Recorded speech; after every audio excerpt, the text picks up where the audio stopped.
So with that, I'll pass it over to the chair.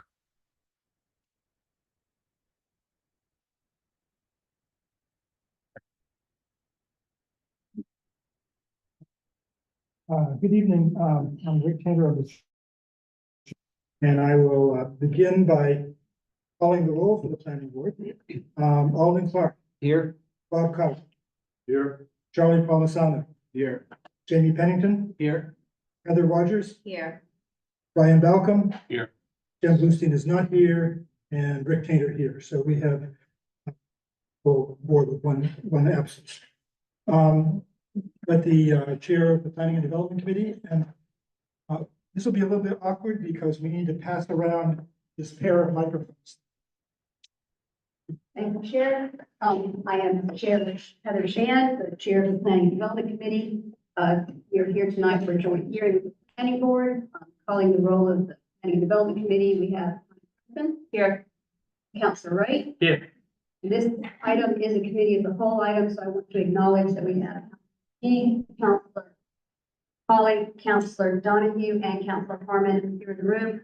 Not sure if we have anybody on Zoom, but the attendance for tonight. So I'll pass it back to Chair.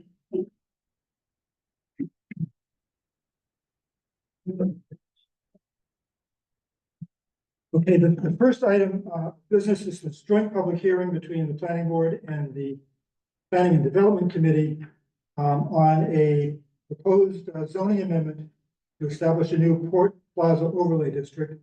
And this is a little bit unusual because of the amount of interest that we have in this matter tonight. And so I just want to go over what the procedure is going to be, the process we're going through. And I first want to say that this is specifically about the zoning ordinance to permit multifamily housing, what's being called the Kmart site. And it's an amendment that's being sponsored by Councilors Macaulay and Seed. We are not here to discuss in any detail any potential comprehensive permit application, but I think, as you all know, the background that we're looking at here is part of the context. So the procedure we're going to do tonight is Planning Director Port will give a brief presentation about the background and context of this proposed zoning. And then the proponents will make a presentation about their zoning proposal. Mayor Reardon will make a few remarks relative to, I believe, his background with this the proposals, whether it's a comprehensive permit or zoning amendment. At that point, our normal procedure after the presentations are made is to open this up to questions from the planning board members and the city councilors. And that would be not just the members of the committee, but full council, any councilors who are here. After the question period has completed, we'll open up to public comment from you in the audience.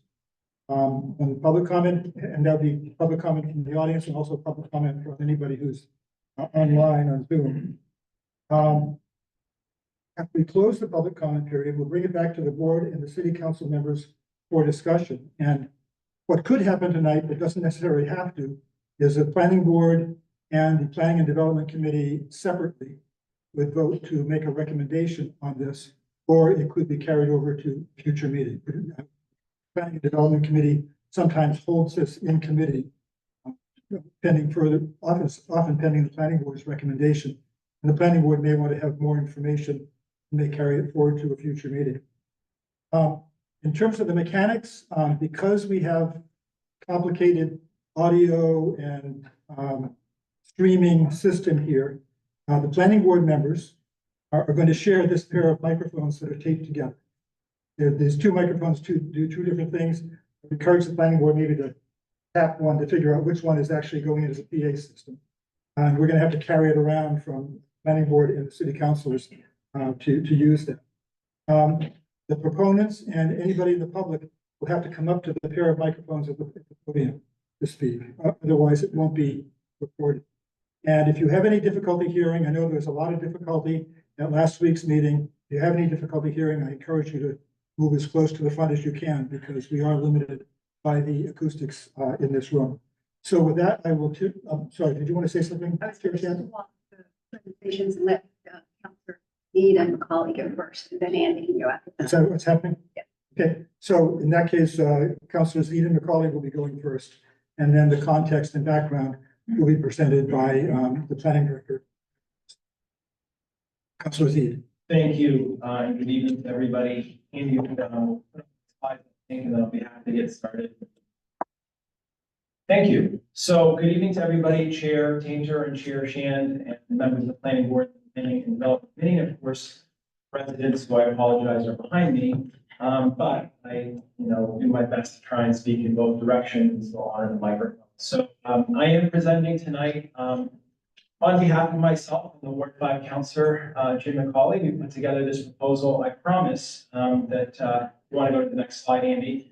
This is not a lengthy presentation. Hoping to stay around the 10 to 12 minute mark just to give you some anticipatory idea of where we're going with this. And there are 4 items on the agenda. So I'd like to start by making an introduction, then kind of compare a little bit some of the different approaches. I think both Councilor McCauley and I recognize, both in the public as well as on the boards and the committee here, there are obviously competing ideas and processes and pathways across this project. And frankly, we need to make the case why zoning should be considered and why it's a potential viable path, either in addition to or instead of other options. Then we will, of course, talk a little bit about the proposal itself, and then happy to close out and try and address questions. I know the chair mentioned opportunity for members to ask the public as well. So I think most folks are fairly familiar with the Kmart site, but just in the interest of being as complete as possible, we are talking specifically about the Kmart site. I think most folks understand it's been vacant for some time now. There has been interest and desire from the property owner to develop it into residential, and that sort of kicked off the process a little more than a year and a half ago, to the best of my knowledge. We also acknowledge as sponsors the clear need for affordable housing and housing in general. That is the subject of consistent conversations. If you were here last week for the Housing Forum, if you've been following the City Council, if you've been following the state, it's obvious that there is a focus on this, a desire and an need. And finally, as would be, I think, relevant for any zoning proposal, you want to identify the locus, what does it look like? And so this picture here was taken from actually one of Director Port's slides from a different presentation. So thank you to him, but that just gives you an idea of the site. We keep calling it the Kmart site, but as you can see, it's not just the building. Of course, it extends down to the Low Street side, the abutting property on the right of this photo, and then going up into the Port Plaza itself on either of the other sides. So that is specifically the area that we're talking about, but there's a significant relevance to that and some of the future comments that I'll make. So it's important to start with that. So this is really the kickstart conversation around the process. And the way that sort of we see it is there are 3 pathways that are kind of out there right now. And most folks, I think, if you've lived in the state of Massachusetts for a little while, have heard the term 40B, but it merits some conversation. 40B is a chapter or section of state law, and it governs what they call a comprehensive permit. And it allows developers and property owners to essentially bypass local zoning and go directly to the Zoning Board of Appeals and possibly the state for what they call a comprehensive permit. A comprehensive permit means that the ZBA locally or ultimately the state acts as all permitting authorities that may be needed for that project. We have a number of permitting authorities in the city. We have the planning board, we have the zoning board, we have the conservation commission, et cetera. And depending on the nature of the project, different commissions or boards may be triggered based on the requirements of that application. In the 40B, you apply for a comprehensive permit, meaning that this supplants, replaces all of those things. 40B is available in communities where they are not meeting the 10% threshold for sometimes called the subsidized housing inventory.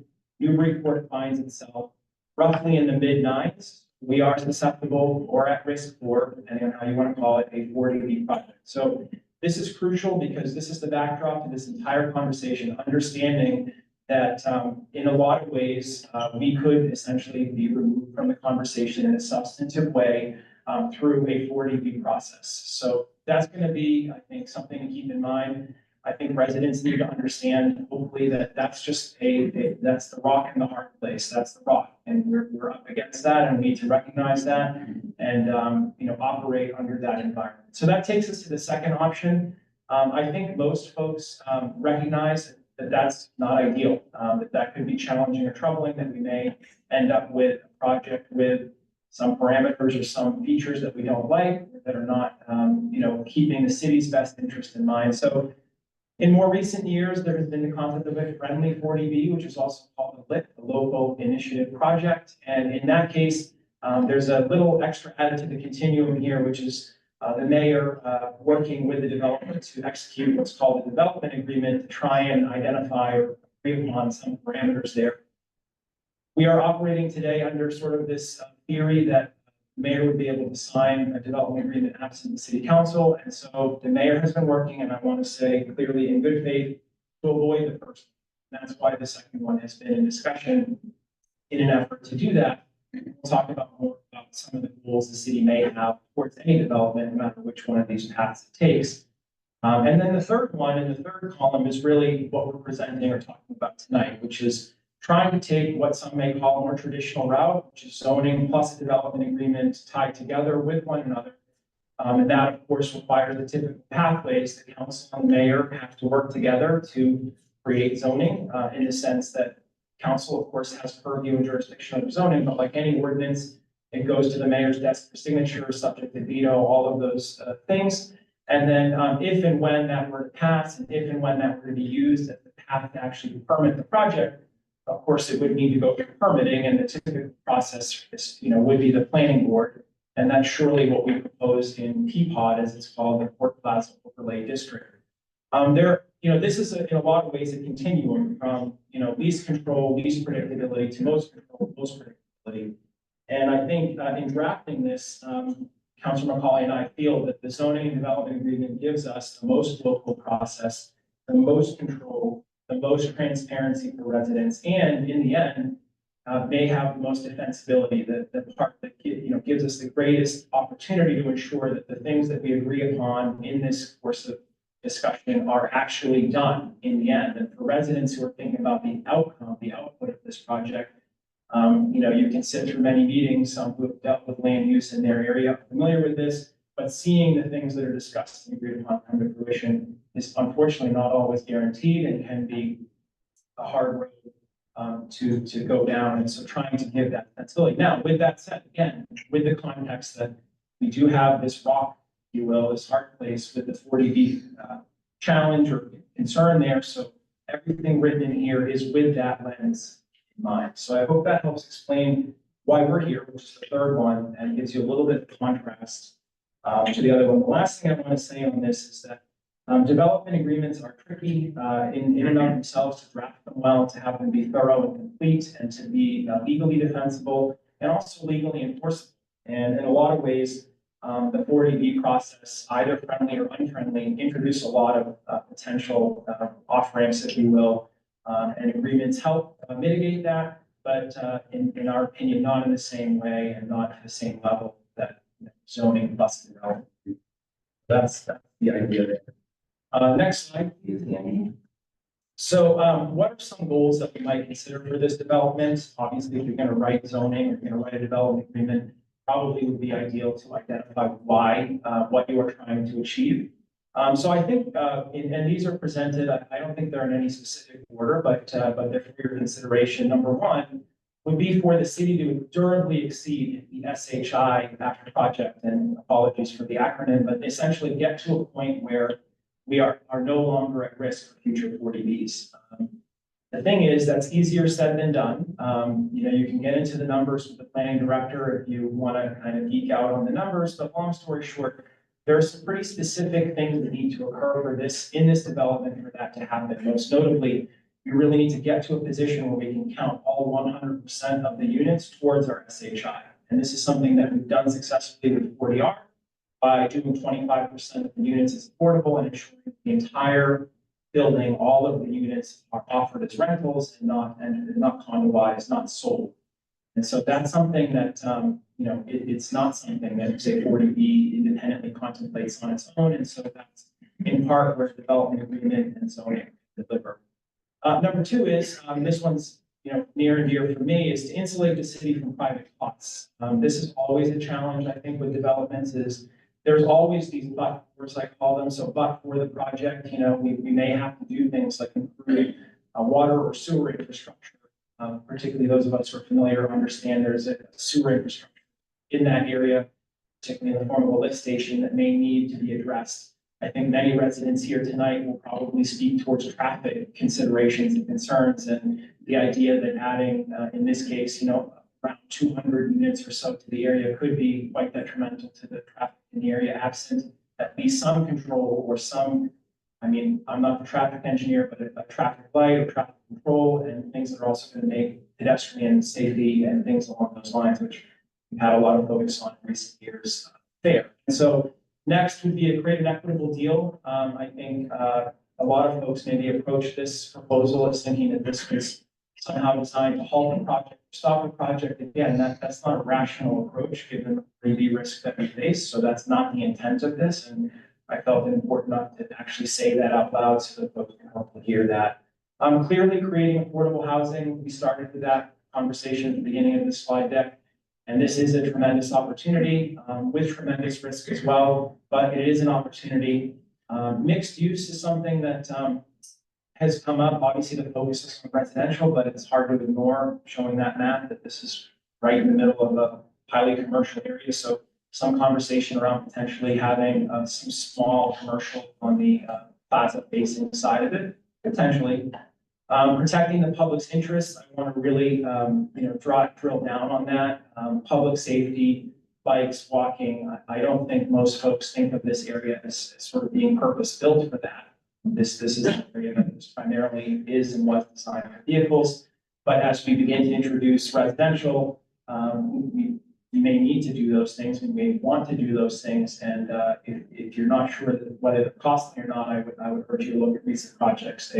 Any sort of hawk signal, traffic control are quite expensive, and the cost has to be somewhere. City infrastructure, the PPOD itself, but also in general calls for the Department of Public Services to deliver to us an analysis around availability of water, availability of sewer. I think that's top of mind for many across the city, no matter where you live in the city. And then just a couple more, input and transparency. Again, if you think about that earlier slide, a lot of the public process, especially locally, comes out to the left of that spectrum you go. And so we see opportunity, for example, 40B or friendly 40B, the planning board would have no role. That's just what the reality of the situation is. So you get written out of the story. In a lot of ways, the city council gets written out of the story too. And I really equate that with the residents being written out of the story in a lot of ways. I don't think that's necessarily what we want. Then again, I mentioned moving the project forward. And then finally is a loaded bullet, be the subject of another 10 slides, but it isn't, which is there's an obvious question about the future here. Many of us talked about, and the sponsors, two of us have been approached about what about the rest of Port Plaza? And what does this mean if we zone this? I think our goal here tonight with this proposal is we can have that conversation. Absolutely. Do we want PPOD to be bigger? That conversation can be had. Is that an opportunity or way to spread out what is very high density? Sure. Just remember that, we're competing with those sort of difficulties around 40B, but the point is very valid. No matter what happens with this or how it happens, it's hard to argue that there won't be proliferation across this area. Whether it's across the street towards more Podgy's area or in the Port Plaza itself. Clearly, if this becomes a successful project, and many believe it can be, then there's no argument that it couldn't happen, or wouldn't happen in other places. And so that's something. All right, next up, please, next slide, is the last substantive slide. I'll be coming to a close shortly. PPOD proposal is really, it's a positive proposal. It's not meant to come in as a negative thing and say, okay, we've got to stop this or something like that. But it is designed to generate housing and appropriate land use. We, again, really want to see the zoning plus development agreement as the format for this. And really the key there is that they then connect to each other.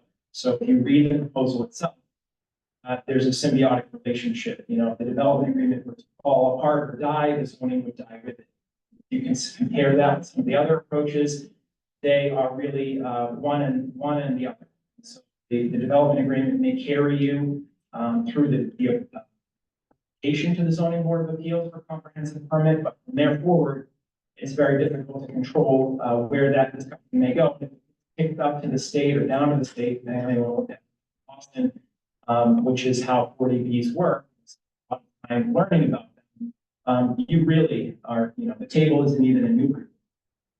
It's not a question of, you're out. And I think everybody recognizes that. Mayor, the city council, I believe all the boards will as well in time see that too. And so we don't want that. The drive to SHI, I mentioned that as a goal, so that's clearly something that we've tried to address here in the proposal itself. Parking, the sort of typical zoning things that you see, the parking, the density, and so to give you a broad idea of this, we really tried to utilize 40R heavily. The nice thing about 40R is we know it. It's been sort of tested in real life. It's been used. And so we're not creating something from scratch, but off the shelf 40R does not work for this site. For example, does not provide enough density.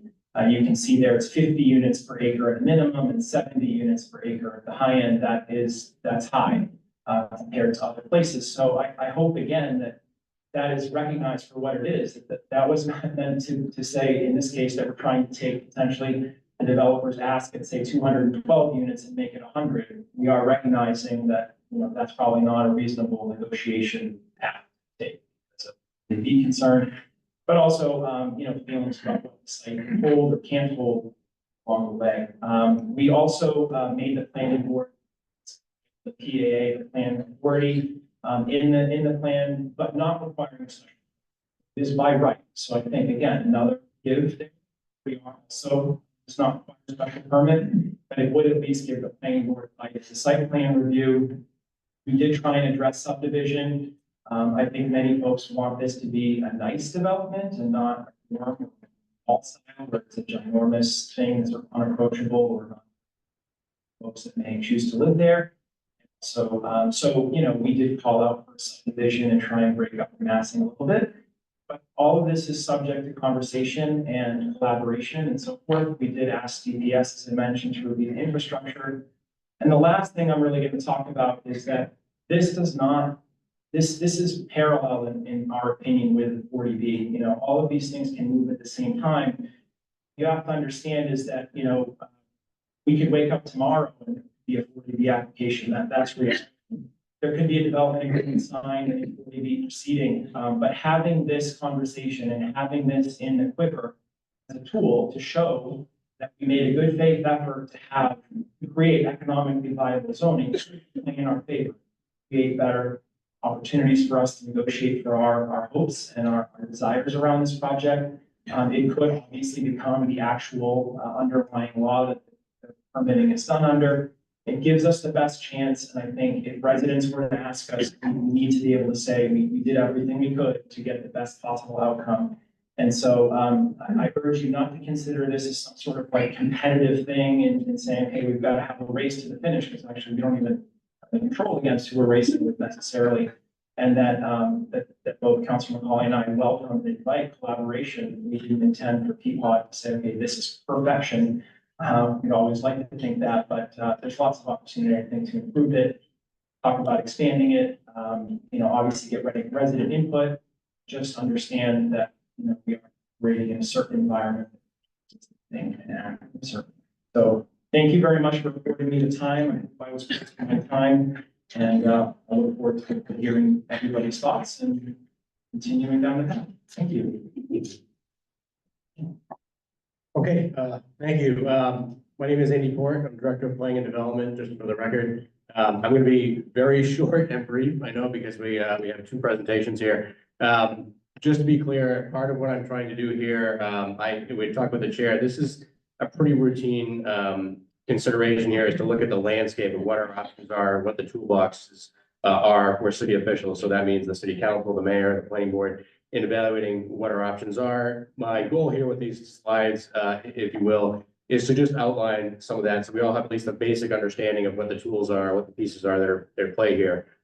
Councilor Z already covered a fair amount of some of those pieces. You might actually see some overlap here in some of these pieces, but you can see the site in question here.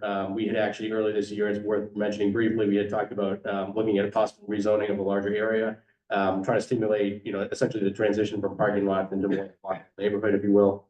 Putting all that aside for a second, there is currently interest in that site that you see marked in red.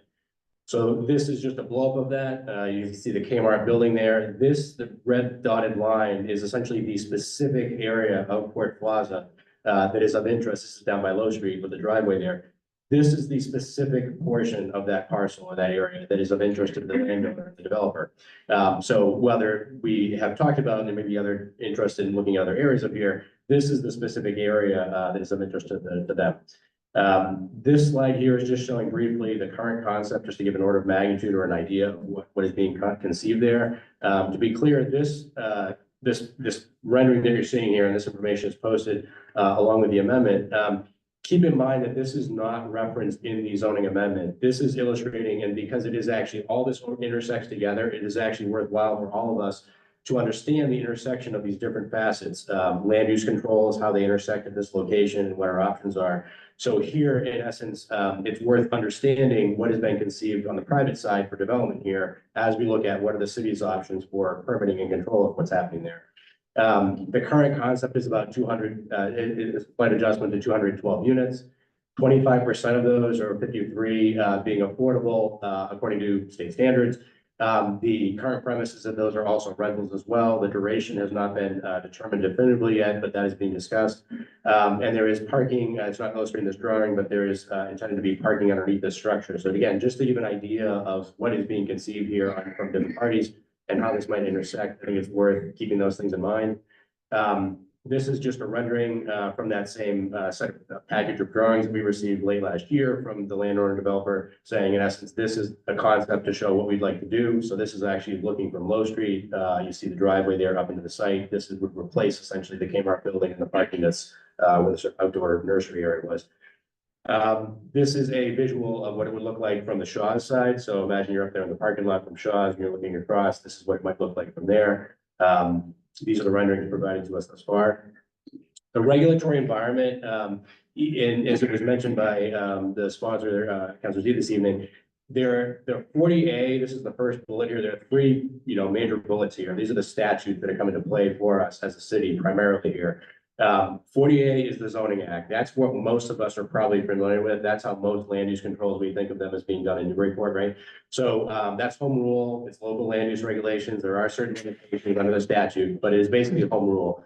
There are some recent mandates that we've talked about elsewhere. We don't need to cover tonight, but there are certain mandates in there. But for the most part, it is under as a home rule kind of situation in Massachusetts, where each community is able to determine its own zoning as appropriate, subject to those limitations. And that's where we get into some other state statutes that tend to overlap, right? There's an overlapping web, if you will, of considerations and statutory structures. So the 40B reference, that's actually Mass General Laws, Chapter 40B is entitled Regional Planning, so it's a little confusing. The Section 21 is the comprehensive permit section. So that's the section that's basically saying, in essence, as Councilor Z said earlier, a developer may come in to basically, in essence, and I'm boiling it all down here for simple terms, override local zoning, whatever those local terms are. It could be density, could be design considerations, whatever it may be, for a multifamily housing development, if at least 20 to 25% of those units are affordable. And this is, to be clear, this is also generally with the premise that the city or a town is not in what we call safe harbor status. I'll speak about that in a minute. But safe harbor status is in essence talking about whether or not the city can basically unilaterally say no to a development that's been proposed this way, because it's in one of those quote safe harbor statuses. And I'll get to that in the next slide. But in essence, what this statute is doing, and again, I have to sort of boil it down because there's a lot of legalese in the language of the ordinance or the statutes, is in essence it's saying, and this is a statute that goes back years, is that the state and regional housing needs would prevail over local zoning if a community is not in one of those safe harbor statuses and a developer is coming in and saying, I'd like to do something that doesn't quite fit the zoning. Here's what I'd like to do. So this override, to be clear, also can apply anywhere else in the city. It's not just something we need to contemplate here. Right now, we are not in safe harbor status, so we need to contemplate that as a city. The other intersection that is not quite as direct for this evening, but is worth definitely mentioning is the 40R Smart Growth District. So I guess I should say, to correct myself, it is actually directly referenced in the zoning amendment as a parallel, as the sponsor said, a framework we're all familiar with. So it's basically the permitting process that has taken place in recent years down by the train station. The main point that I think is worth noting about that is it's comparable in terms of being multifamily housing. In that sense, but more particularly perhaps is in those developments, the ordinance, we chose specifically to go from 20% to 25% in that district as a community going back years. That has two specific benefits for the city. One is more obvious, which is 5% more of those units in a given structure are going to be affordable, right? The less obvious one, and this is you have to understand how these regulations overlap, is just the fact that when, and this is a little bit of a particular in the regulations, but if you look at the bottom note that I have there, in all three of these projects, and this goes to the little asterisk at the bottom, all three of these projects permitted to date were rentals. All the buildings, the two buildings that are built today, the one that Haley's that has not yet been built, so the two buildings I'm referring to on Boston Way, those were both built with 25% of the units being affordable according to state standards, as well as the entire building being rental. And what happens there is, and that's where the asterisk is important here, and it's important for our consideration as we talk about this zoning or this site redevelopment as well, given where the city is in terms of its safe harbor status, is we've gotten a significant amount of affordable units out of that district, but also by having rentals, the state actually allows you to take credit for 100% of the units in the building on the city's subsidized housing inventory. So that's basically an inventory of housing that is subsidized, right? It's meant to be affordable. You get credit for that because the state recognized the need for rental housing, a serious need for that, right? So there's some credit there given for those rentals in that scenario where you wouldn't normally get credit for them if they were condos. That becomes important because as Councilor Deeb was saying earlier, as we're sort of have to consider as part of our options, our considerations and our toolbox, whether or not we are in safe harbor status is an important consideration. And it does have some bearing on which of these permit processes that you've heard about thus far, the zoning end, the first bullet, or the second one, the comprehensive permit, come into play. The 40R is sort of an indirect reference here. The zoning is referring to a permit process we already have embedded in our existing zoning. So it's, I don't have to go through that in length, but it's captured there. This is the perhaps the most important context probably for folks to have here that may not be 100% obvious to folks on glancing the surface of these questions and what our best options are. So the basic options for what we call safe harbor status, which means in essence, as I was saying earlier, that if, and this is actually the text here, see the bottom, loss of safe harbor status to deny a comprehensive permit, just unilaterally say no because we're at 10% affordable housing, right? So some of those basic allowances are if 1.5%, the first bullet, 1.5% of our land area is devoted to affordable housing. Again, I'm just conceptualizing for you briefly. We're not eligible. We have insufficient land area. So next possibility for that so-called safe harbor status. Again, safe harbor status giving us a little measure of more control over our local zoning, not wondering whether someone can come in and say, I'd like to push your zoning aside for a second. 10% of the yearly housing units that we have, this is according to census numbers. So the denominator, as you see there, is 8,300 units. The numerator is 784. So we have currently 9.45% affordable housing according to the state on the subsidized housing inventory. We are not eligible right now because we're below that 10%. However, we're relatively close to that. We were actually in safe harbor status going back to March of this year. We lost that safe harbor status in part because the state was updating and now using the new 2020 census numbers. It started to use the numbers. So we had been getting to closer to safe harbor status and the subsidized housing inventory being at 10% in large part due to the smart growth district.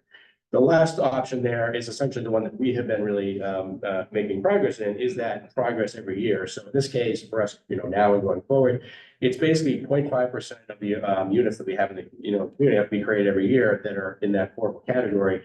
So if we're not at 10%, we can demonstrate to the state and to the development team that we're making progress every year. Here, for us, equivalent would be 42 units a year. It's different by the context. In Newburyport's case, it would be 42 units a year. So again, we have a gap in eligibility because we are not currently permitting or constructing or having occupied new affordable units to bridge that gap, if you will. So going back to something that, Councilor Zita covered and sort of speaking to the ordinance, keep in mind that as part of the toolbox and the options that we have available right now, we do need to, there is oftentimes a preference and more familiarity with zoning. We don't 100% unilaterally control the options that are available to the developer and the landowner at this point. There are state statutes that give an option for this loophole where a permit process that's more streamlined. That is intended, I think, with good intentions at the state level. However, there are little details that we need to deal with. And that's why a development agreement becomes important, because while 40B may not itself provide every level of detail of control, a development agreement can bridge some of that gap. So the last slide, just to briefly reiterate something that this is reformatted a little bit differently. You'll notice on my slide, it's similar to the slide that Councilor Zita had. It's basically laying out the three basic options that we have as a city, and putting aside how that decision is made and how we get from point A to point B. Rezoning with as-of-right permitting. So that's the zone, essentially the PPOD zoning that is the primary subject matter for tonight. But keep in mind, because in essence, the landowner development team, in context here of the state statutes and the sort of exemptions there, is in a controlling position of as to which path they'd like to take here, right? So in essence, if the underlying zoning now or as amended is not dense enough to allow the project that they think is viable or, preferable, they have the option of going to the 40B process or comprehensive permit process and saying, your zoning doesn't work, this is something that works. So that brings us down to the last two of these two bullets. The friendly 40B is a comprehensive permit that is filed with the zoning board of appeals. It's a consolidated permit for any local permitting. But the most important thing is that second bullet. The goal here, I think, is to have some of those key city terms memorialized in a development agreement that capture some of those things that are important to the city, whether it be affordability or rental status or other things like that. The traditional 40B comprehensive permit process, which, to be clear, the landowner and developer already have available to them as a path, does not require as much level of compromise and coordination on any of those details. There is not a commitment to those key terms in the same way. It's following under the basic state requirements and standards for review of a comprehensive permit. So I'm sorry, microphone's not picking up. sorry, is it not working? This one goes here. Sorry, I just don't know whether it's not working. Thank you. So yeah, the options here are basically the three you see before you, but the question of whether or not something is zoning in the first case, the current zoning, at least as drafted right now, doesn't produce the concept plan that we've seen from the landowner developer. So as of right now, it would not be a viable route for those folks. Right. Yeah, sorry. Can folks hear me better? There you go. So we have to be mindful of what our options are and what's the appropriate, leverage point for different types of details here. So it is reasonable, I just will say as land use planner, it's reasonable for us to be contemplating a friendly 40B route in addition to a traditional zoning route in this context. So it's less important in my view, which permit path is taken. It's more important in my view, what the end result is and how the mechanics are dealt with to deal with those things. That is in part why having a development agreement is important along with, say, a comprehensive permit process. There's obviously way more to unpack with something like this, but I think that's worth having that context as you discuss this matter. Yeah, and I'm sorry. I think Mayor Reardon, did you wish to? Yeah, sorry. Yeah, thank you. So obviously, Mayor, I think can speak a little bit to some of this as well, and perhaps frame some of this as best you'd like. Hi, everyone. Good to see everybody. Thank you, Andy, and thanks for that overview. Thank you to the planning board. I think our volunteer board are so important to all the time and all the expertise that you bring to what we do to the city council, especially also in councilors tonight, and bring this path forward. I'm not going to get too in the weeds with all of that. I really just wanted to talk about I want to talk about Kmart. Right? So growing up in Kmart, we had the blue light special. My first cassette tape at Kmart. My first CD at Kmart, which my birthday presents came from Kmart. A half day it was cappuccinos in Kmart. So it's been sad seeing this vacant space, right? So I really do think it's the best interest in the city to activate the space, right? And how do we do that? This is a private development. The city's not developing anything here. I think what you're looking at paths, and all three paths are looking to do something here, which I think is great. But I think it really feeds into too, when we're looking at the big picture around Story Avenue, is, you know, these pockets of villages that we looking to create around town. Downtown, we have Waterfront West, which could create its own little village there. And then we have the Story Avenue area, which I think most would look at that and say there's a lot of potential to make that, you know, more pedestrian safe, you know, walkable where people can live and work and, you know, access to public transit. I think all those are good things. I also think I look at that and, you know, again, this is just one of some developments possibly in the pipeline in the city, right? So these questions are important. You know, strain on public services. It's something we always have to be thinking about. I can assure you we are at the administration level. But you look at Kmart, and to me, it is a site that, you know, could be handled with that density. Right? I mean, that's one of the few places you can put up. You talk about the ground, it's a completely different situation. So anyways, I just want to say, like, I think there's value here. And then just so people know what we're talking about, it's not usually a great revenue to the city as well. I mean, right now, off of the concept, it'd be $650,000 a year and real estate tax. Right now for commercial, the Kmart 16. I mean, that's something to consider. And again, any kind of development there would have to go through the process. And again, impact to public service. So again, I'm not going to get in deep with the paths. I think, you know, again, I thought the councilors did a good job on what I can tell you is on my end, you know, the 40B situation, that's real, right? We're not at safe harbor status yet. For me, I have to prioritize for the city, especially when we have these other developments in the pipeline. How do we get to safe harbor status? An opportunity to partner with developer here or Plaza from the 40B. I think the city has to take a really look at that. Now, I think this conversation around this third path, around zoning and a development agreement, I think is important to have because those, you know, conversations might not lead to a development agreement that's with the developer in the city. But at the same time, I think our city solicitor, which is here tonight, would tell you a signed LIP agreement is more less against development. That's something we have to consider too. That's it. Thank you. Thank you, Mayor. So now at this point, I'm going to be opening it up for questions. There's really questions at this point from the members of the city council, the planning and development committee, and the planning board. And because we have this bulky thing that we have to carry around, I think the best thing to do is to start at one end, if I could, and just you can pass it along to each other rather than having somebody be Dana and that's it.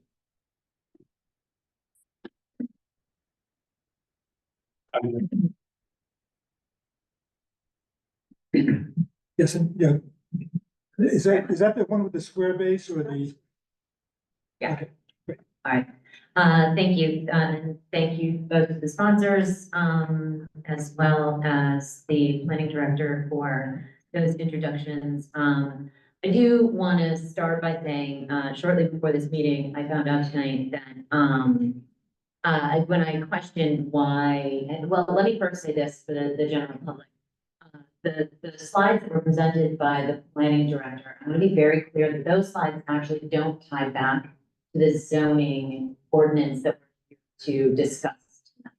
Those are the slides that were presented from the developer to the city around what they're proposing. So it's a really important difference to understand that those renderings don't necessarily tie back to the zoning ordinance that we're looking at tonight. And then secondarily, so getting back to, so I noticed just before this meeting started that all of the renderings from the developer are actually attached to the event page for tonight. And that gives me great pause because we're not here to talk about that particular development. We are here to talk about a zoning ordinance that has been introduced by 2 city councilors. And when I questioned how that happened, I want everyone to understand that another counselor that is neither on the planning and development committee, which is the three of us sitting here tonight, nor the two sponsoring counselors, that sponsored the ordinance that we're here to discuss tonight. Another counselor has consulted on how to tee up this meeting. And that gives me great pause, because I don't understand why we're sort of putting a thumb on the scale of how this is done. I just want to really state that for the record. But moving back to the ordinance that we have here. So I guess my first question would be to the planning director. Given that I saw in your presentation, you specifically asked, or you specifically mentioned that the development agreement would be a good way for the city to memorialize what you termed key city terms. Could you explain to me why the PPOD or the zoning ordinance that's being presented tonight would not also memorialize key city terms? Sorry. Sure. Yeah, just without going too far in the weeds, because there's various different considerations we might have. But the things aren't exactly lined together right now. So for instance, the zoning text does allow a density by unit count, by acre density, but there are certain parameters about breaking the building down, for instance, conceived as one larger structure by the landowner developer. So if it was, yes. I'm asking about the differences, and I do have that question, the differences between what the developer is asking for and what is in the zoning ordinance. Yeah. I'm asking, why couldn't we use a zoning ordinance to memorialize key city terms? Sorry, yes, we can. Again, I guess the main takeaway point that I would make there is we can do, I think, you know, as almost all those things, there are certain things the development agreement can cover that even outside of. It's making up more of a gap, I would say, you know, 40B process, than it is in a zoning process. But again, the point I make is that it's important that whatever this sum end result is, that it's a comparable density to essentially the developer, because otherwise it is not perceived as a viable option in the end anyway. And you can say, it's my question to you, sorry. So also, what if the developer, so say we were to go down, the path of approving the zoning ordinance. What if the developer were to agree to certain things in the development agreement, and then when they go to the state for the planning process, those things change? So essentially these are two independent processes, right? I'm not gonna serve here as a legal counsel per se, so obviously we would have legal counsel the details, but in essence, those are two independent processes, and that's one reason why you is a pretty state report. That I think is important, you know, however it's mechanically done, and certainly there's a 40B process. There should be a development agreement, because that's essentially a private contractual arrangement between the city and the developing party. Not, you're essentially, for lack of a better term, insulating those terms in that agreement from some of the statutory weaknesses or case law, I guess. But you're basically trying to insulate it from some of those weaknesses and make it more enforceable. That rests on, I think you touched on it briefly, but that then rests on the precise language of the development agreement, you know, strong as that incorporating back to the key terms. Okay, so, further to that, but, to another question as well. So if the city were to go into a development agreement with the developer, that says 25% affordable in all rentals, and then the developer goes to the state 40B process, and the state does, because the developer at the end of the day probably will want less, affordable housing, right? And that goes to, they say it goes down to 20%. Just making an example. Do they get the 20% out of the state, if the state is amenable to it? And then secondarily, for just to give two questions in here, how does that affect safe harbor inventory perspective? Because I'm reading it needs to be 25%. I think that's an important takeaway if you're looking at housing inventory and the difference, let's say, to your second question. There's an order of magnitude difference between getting credit on the subsidized housing inventory. It's not, you know, affordable housing is one thing. A slightly separate thing is how those affordable units are counted on the subsidized housing inventory, what that means for safe harbor status, right? It's the same thing. But, how they get on there is a very big difference between, in this case, if it's a 212 unit project, getting only credit on somebody's housing inventory, 83 units, and getting 212 units on the somebody's housing inventory, very big difference. And that's why it becomes very important, if the goal is to have that addressed, that it be affordable at 25% and rental, because those are the state that would allow there to be credit for units in the somebody's housing. I'm sorry, the initial question, Well, so again, if we did it, if the city were to do the mayor. Oh, yes. Yeah, sorry, so they're two really independent, entities, really, so the state has to look at it under their own statutes, right? And this is where it boils it all down, in essence, a lot of documents given to the developer in this, would be by itself, without it. That's, something where the state would say, I guess in the sort of general scenario, they say, we're by the argument that it can't be done at this level or it needs to be done at a lower ability, percentage of fertility, et cetera. To not make a rental, it only has to be the 20%. And they can now be sold, right? That's something I could see the state approving underneath the 40B process and statute, and it would say it'd be on their, normal for that. That's where the development agreement, and again, this is where legal counsel, that's where it becomes important. What is in the development agreement? How is it structured? What is it called for? What are the penalties? Is it's what we call specific performance, which is when they have to look at that and say, period. And that, in essence, means that the landowner and developer want to make those two things work together. So if they can't satisfy both together, they have to be consistent when they go to the state, right, keep those together. But as far as the development, it's essentially a separate agreement, and the state is not necessarily expected to incorporate the development agreement parameters. It's rather than the landowner and developer by pulling those things simultaneously. Really. I have a ton more questions, but I'm going to pass the microphone after I ask. So I read in this zoning ordinance that it requires 25% here. So why wouldn't that? How would that differ than if the development agreement?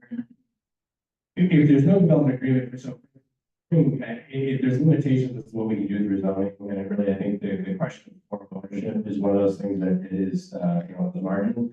So, in essence, we wouldn't really be able to dictate by zoning saying, you have to do them as rentals and the 25%. The development agreement is, I think, meant to link those two things together and make them, But again, both of those are in the zoning ordinance. It says the same thing. I don't think the right component is all in there, and I'm not sure whether that would be enforceable. I don't recall that language is correct. All right, I'm up next. Again, just keep in mind also with 40B, the statute does not require them to be rented. That's essentially an elective option, essentially, but it happens that.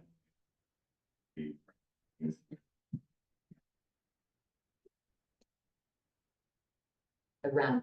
Okay, thank you. Thank you, Director Ford. Just want to remind folks, the last time we had a 40B, this community was Woodland Way.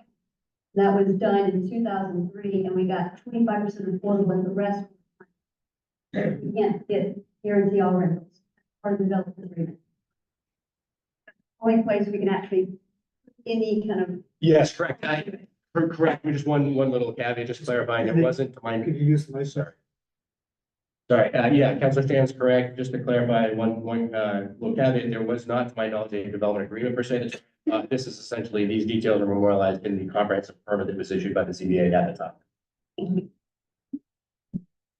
Other questions, councilors?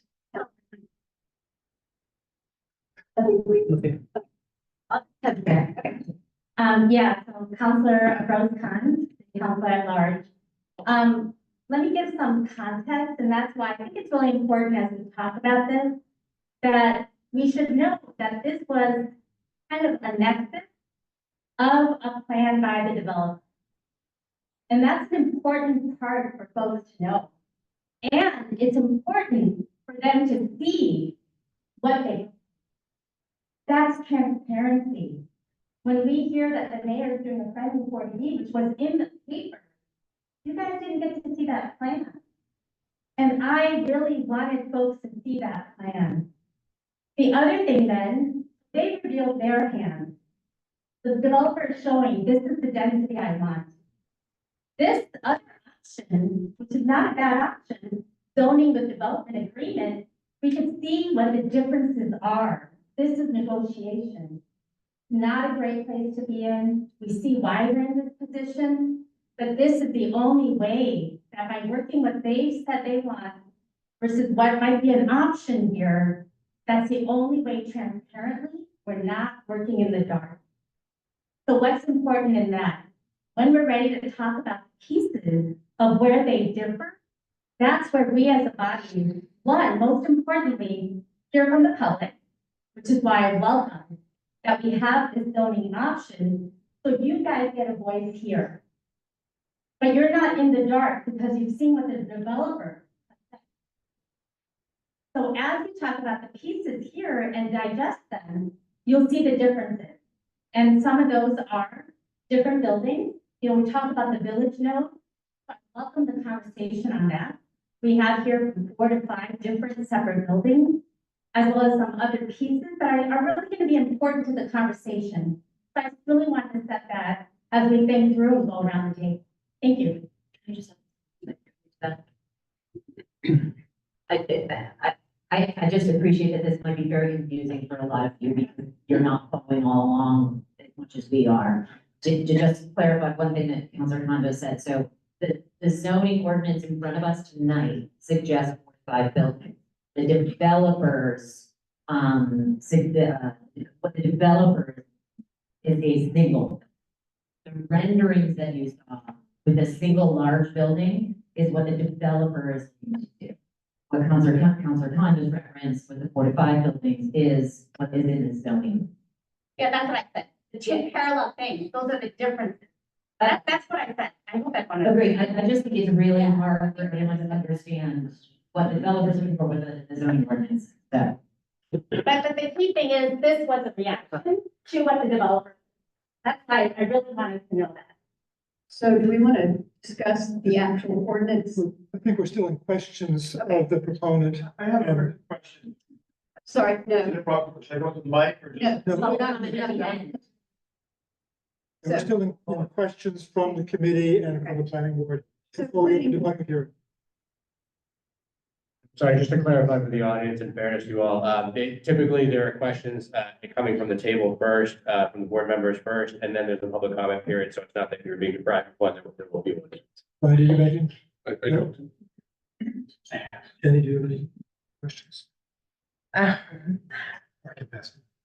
good. Okay, really, I'll go last. you just. Just a couple, The The round, round one. speak into the round one closer. just a couple questions. I just wondered if there's any concern that the area defined is just a portion, one lot? Is there any concerns about getting it through the whole approval process, given it's just one portion of the lot? Is that not true? Is that right? Either any Not sure who that-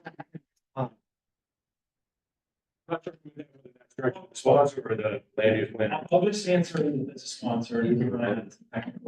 I think the goal here was a bit of triage. I mean, we're taking some risks around the site that's been identified here, so having a broader conversation in the bigger area is a valid point of conversation and one we should consider, but I think, Councilor McCauley is the Ward 5 councilor, senses that risk, we sense that risk together, and so we thought we need to address, the leg that's in trouble and before we maybe can address the body.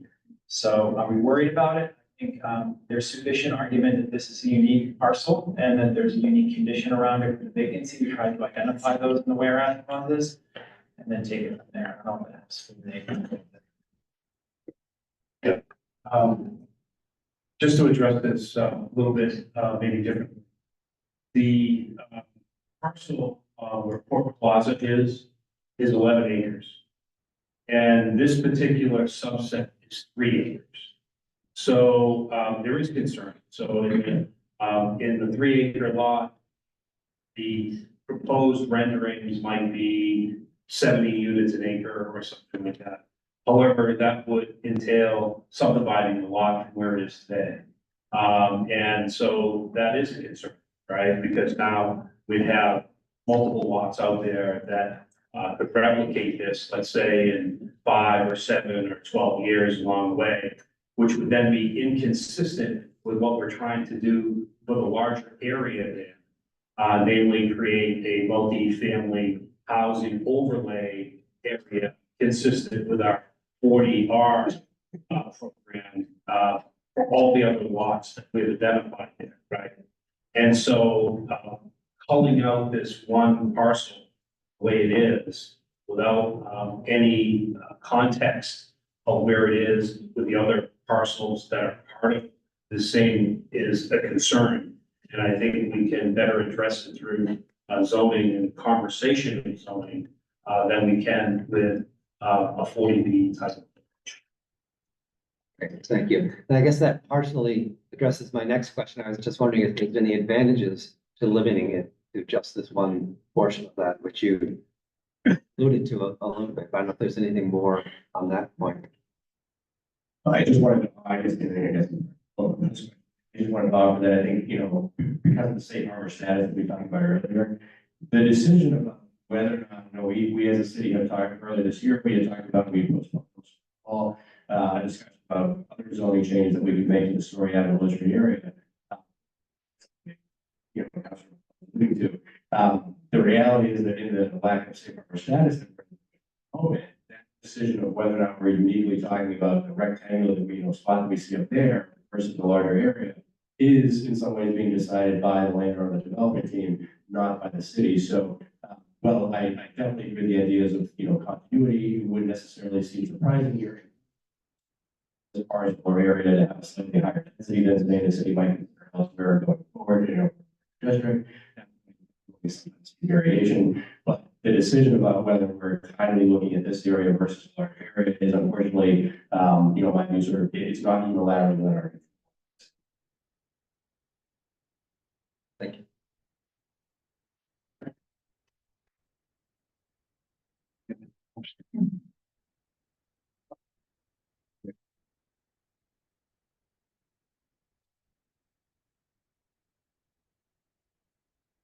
I do have some questions about the zoning proposal, and I guess they would be directed to the proponents. So kind of a basic question is that the ordinance cites and incorporates the smart growth zoning ordinance. But it doesn't specifically say that this is meant to be another smart growth zoning district. And, you know, it actually says that the planning board is going to be operating in accordance with chapter 40R. So I guess I was, it seems a little vague to me what your intention is. Do you intend this to be a 40R district, or is it intended to be more of a 40A district? That's kind of the first question.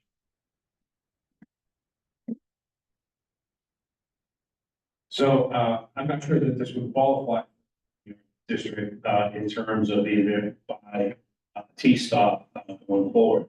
However, there's great things that come out of the 40R concepts and zoning that's gone on. And my understanding is you've been part of taking the 40R and making it into multifamily housing as an overlay option going forward. Some red line documents that are going back and forth. So that being said, I think the plan overall would be to move this to a multifamily housing type of zoning overlay in that particular area. For this particular concentration, we wanted to be consistent with that concentration being the subset of the 3 acres, higher density, et cetera, along the way. But we did want to stay consistent with the what we think has worked well, which has been the 40R and the morphing of the 40R into multifamily housing overlay proposed for that. Yeah, I guess I'm just confused about specifically citing 40R in the zoning proposal. To be clear, I'm not a sponsor, but I do think I did give up to this. And my sense, sponsored, but I think what's in effect happening here mechanically is the intent, I think, was to capture in entirety comparable to what the 40R district is, but without necessarily, and this is a smaller area, for instance, or anything else, so if it's a smaller piece of rezone, then you're not be eligible for 40 anyway, sort of with that process of the state. So I think what in essence you might be looking at right now here is in essence incorporating all that same process, but it's still your local zoning district in this case, not something that in unlike the 40 organization where there's been some level of state control that's been, asserted there or like that. We don't have that situation here with this structure because it's incorporating all the processes, adding another 50 pages to the zoning ordinance to say the same things. It's not necessarily being submitted to the state through the same review process. Credit for this and grants for that and so forth. That So I guess here's a simple way to ask that question, Andy.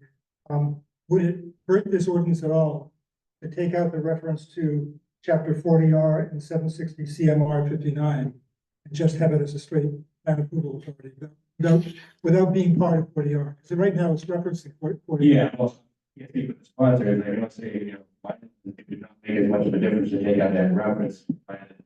Remaining still makes it clear it's incorporating all the other sections of that portion of the ordinance. Yeah. I think it says that in terms of the permitting procedure.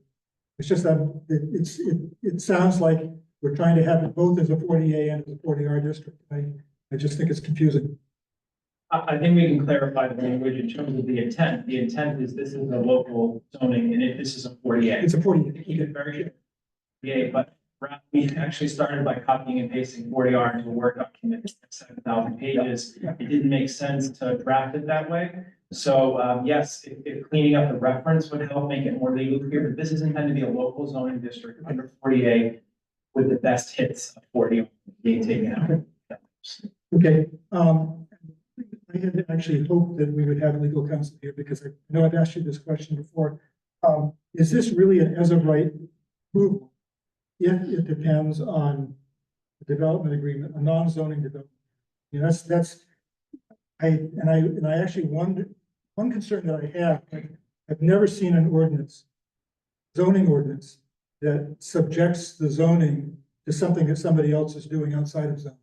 So I guess that's, you can see that in a 40B situation, but in a 40A situation, I've never seen it. Yeah, I guess all I can say to that briefly, and again, it's the part of legal counsel. My immediate, reaction to that particular provision, at least, is that it might be perceived as or treated as by the courts, for instance, zoning, where essentially it doesn't get the zoning approval, the zoning adopted in order to proceed with under that zoning. You have to have, especially here where perhaps details are not at the outset. I'm not sure whether that provision right now, this is would be, enforced by the courts or, passed. I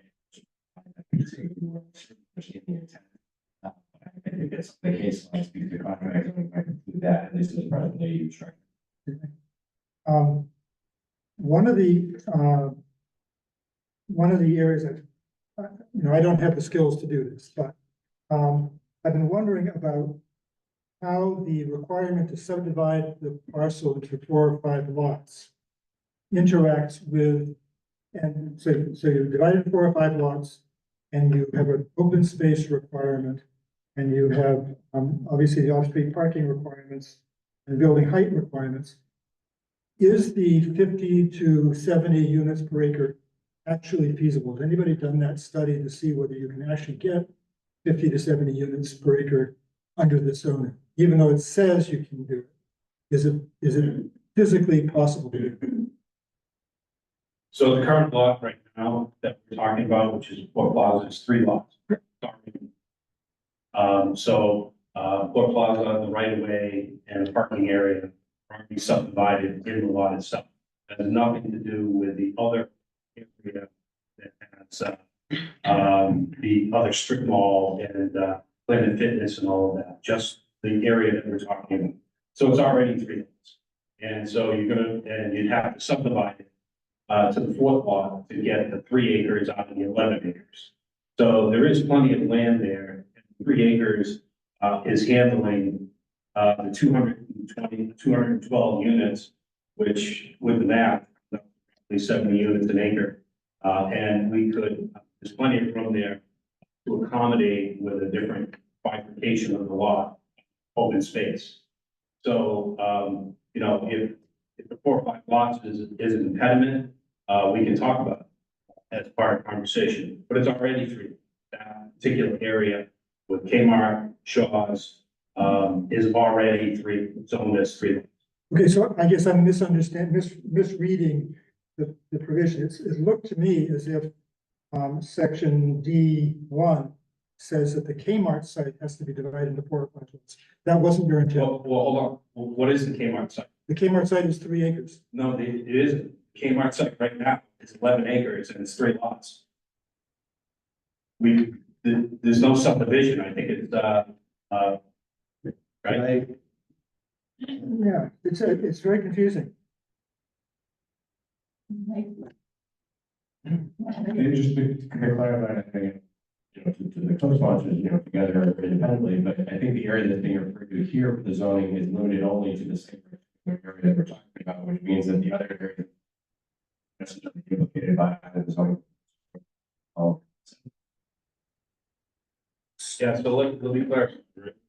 So parcel 43A is 45 story, right? And it includes the entire area for Kmart, Shaw's, parking lot, and McDonald's. And it also includes a right of way. And it's already zoned in 3 lots. So if we're going to cut this down to just quote unquote the Kmart's, then we'd have to subdivide this lot yet again.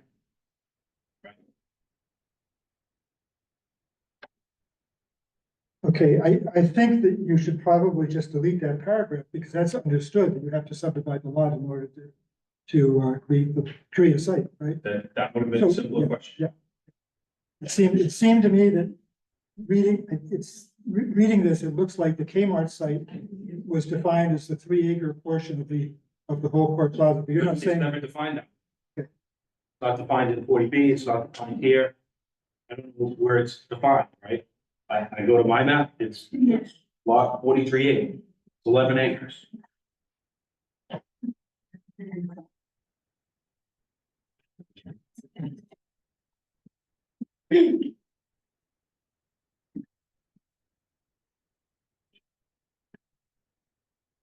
I just, while I was confused by that. Take a microphone, please. Oh, no, I just thought too that PPOD was subdividing, so that helps clarify. Yeah. That PPOD, the definition is to be one of 4 or 5. So I think that's what's a little confusing, so. Okay, so so then what Andy said, I guess at the beginning, I think Andy said it.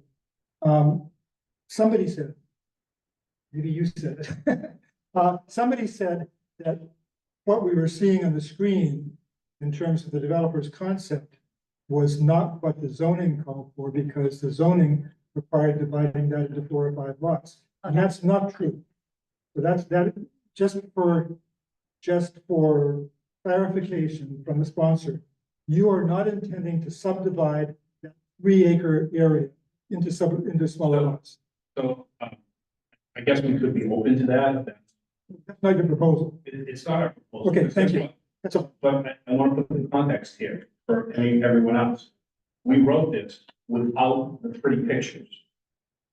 We wrote this with people telling us that this was the concept. So we never had access to this concept plan that was presented. Because it wasn't really presented, it was shown.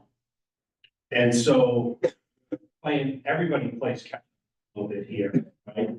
In so much that we see the pictures of a rendering that maybe something like this might be coordinated to be put in there if everything worked out. But we don't have a plan. We have renderings. And so we're trying to write zoning based upon what's the reality on the ground. And so that's what we came from. Can the reality and the renderings be merged together? Absolutely. That involves collaboration and conversation to be able to do that. And I, for one, would be more than willing to. roll up my sleeves to get involved in that, to make those things jive so that they're not confusing along the way. But I asked for a little bit of runway and patience when we write the zoning, and we're writing it, not being able to see what the actual end result would be. So, and so just to clarify then, you are not, as, in terms of writing the zoning ordinance that you've proposed to us, you are not trying to break up the Kmart, the area, the 3-acre site. You're not trying to break that up into multiple buildings under the zoning. You would allow it, but you're not required. I think that's a fair statement. Thank you. Good. Are there any other questions at this point for the proponents or for the plan? Yes. Yeah.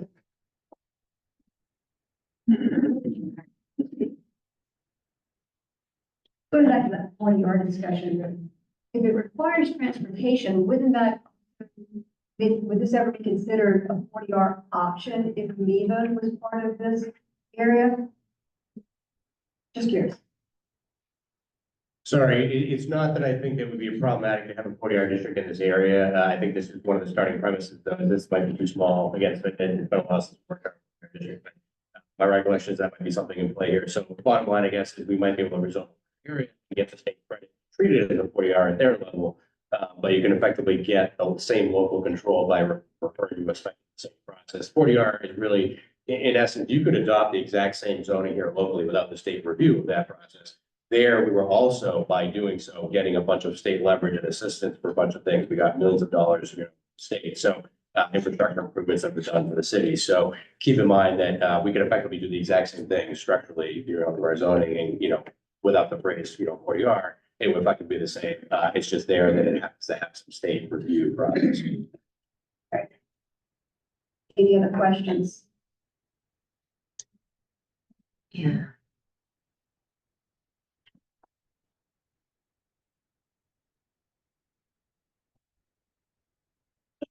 Okay, at this point, I will open the, sorry, you had something. Sorry. This microphone. Okay, Yeah, right there. okay. Can you hear me? Yes. I did my best to read through the zoning, with my reader. Did I miss any numbers like, maximum amount of units in zoning in this district? Anything like that I missed? Can't hear you in the back. Is there anything that I missed that would indicate the number of units be allowed in this zone? So the zoning, allows a maximum of 70 units per acre, and there are 3 acres. So the maximum of 210 acres, 210 units. Thank you. Yeah, I would just add to that, that you referenced open space requirements and some of the, very building height, kind of trying to make this thing not be a monolith, but you've also heard Councilman Colley that, again, we're working against tight parameters, right? And so, yeah, we're, to Andy Ford put up that for zoning to be a viable path, the proposed zoning has to be viable. Viable is a subjective term, right? And that's where negotiation comes in. They have their definition of viable. We kind of have to carefully push back where we can and be reasonable at the same time. So I think there's a lot of desire from an end viewer perspective, like folks sitting behind me that look at this. They don't want to look at like something that looks like a prison or a mall or a dorm, which is very monolithic view. So that's where we view some opportunity here to make it look a little bit more attractive, perhaps a little bit more sensible and a little bit more in scale. So to the councilor's question, all of there is no line that says it cannot exceed this number of units, but to your point, there's the 50 to 70 units. We actually have a minimum, which is not typical, but because we were trying to hit the SHI numbers, we have a maximum of open space requirements, and then trying to get some variability in this. So, thank you. Well, this is still a question.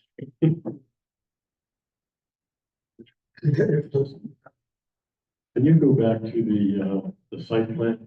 The site map is on the, that's fine. Yeah, okay. I wonder if one of the proponents can just talk us through the individual parcels that make up the Port Plaza site, because what I'm hearing, I think, and I hate to keep hitting. Sure, on it's this, easy, but it's straightforward. what I'm hearing is the PPOD that you're proposing applies to the entire site. We are talking about how it applies directly to the Kmart's right now. Well, Is that- once is that again, what we I'm have hearing? what Kmart site is. No, I understand, So, but So the currently today- PPOD applies to the entire 11 acres. yeah, so currently today, the entire site, everything you see on the map, okay, from the line straight up. Parcel 1 is the right of way.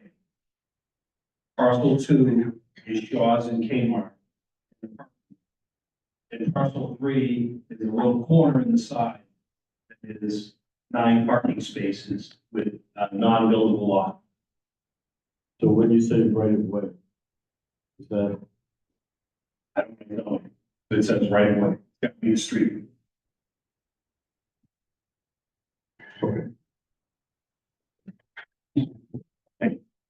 So I want to put this to bed as best as I can. PPOD is designed to apply to the area inside of the dashed line. That's the shortest answer to your question. Dashed line is the PPOD proposal that you have. We wanted to expand the zoning and, we didn't contemplate doing 70 units per acre. Trials were to be raised now or demolished. Again, that's the triage. So what my colleagues pointing out is that, yes, there's already a mandatory subdivision here because they're talking about the area inside of the dashed black line. We're talking about the area inside of the dashed black line, but to get to that, they're gonna have to subdivide what is currently a bigger piece of property. Seniors, the intent is that they will subdivide to extract the area in the dashed black line, and then that's sandbox. Does that help? but the PPOD applies to the entire 11 acres. PPOD applies to the area inside the dashed black lines, which is about 3 acres. But you reference four parcels, 4 to 5 parcels. Yeah, I realize that obviously was not Very good. clearly enough, but we're not trying to zone outside of this dashed black line right now, so we need to clean up the language to make it more clear. Right? Things we acknowledge and we'll fix. So I think if we want to get outside of this dashed black line, we have a bigger conversation to have. That's kind of what I intimated during my presentation. If we wanted to do a broader rezone, right now we're in sort of at risk on that dashed black. That's what we're talking. The reason I'm asking is, I think it's important that we understand that what happens within the dashed line needs to relate to the rest of the 11-acre parcel eventually. We are There needs to be standards related to that. And so anticipating that and letting those thoughts be reflected in the requirements for what's inside the dashed line is really important to talk about. I'm trying to understand whether the PPOD is intended to apply to all of the 11 acres or just the case. Latter. I think there's some language you need to clean up. Agreed. No, we recognize it. I just have a question. When you said the right of way, I'm assuming it's the top to bottom driving path that we're currently all using as one of those parcels. But it was said that the 9 parking spaces are unbuildable. Is it also allocated that the right of way is unbuildable? That potential opportunity for these structures to change and that right of way to change? Only because you just said the 9 acres, the 9 spots are unbuildable, but that just kind of went into my head of, is that right of way Councilor unbuildable? Polly says he doesn't feel that the right is marked.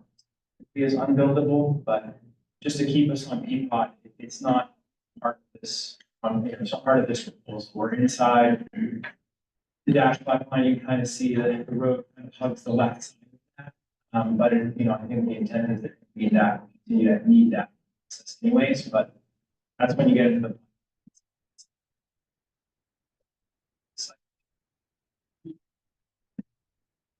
Okay, Okay. dash black box.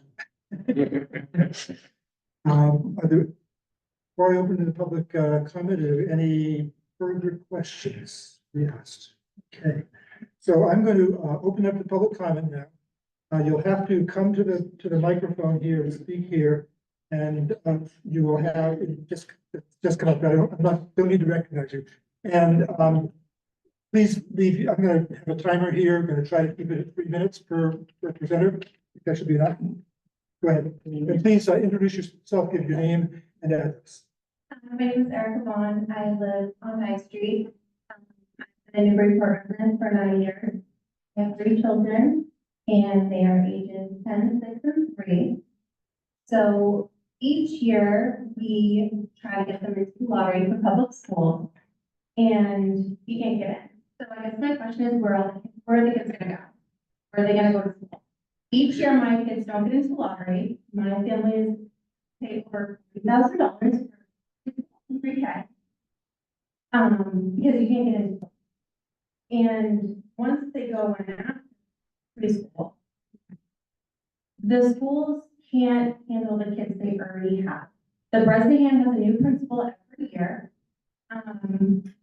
They can't handle the needs of, like, the special needs, the kids that need extra attention. My daughter was in a situation where the teacher had to stop, get the kids out of the room because the child is throwing things at all the children. Pencils, pens, they're hiding under their desks.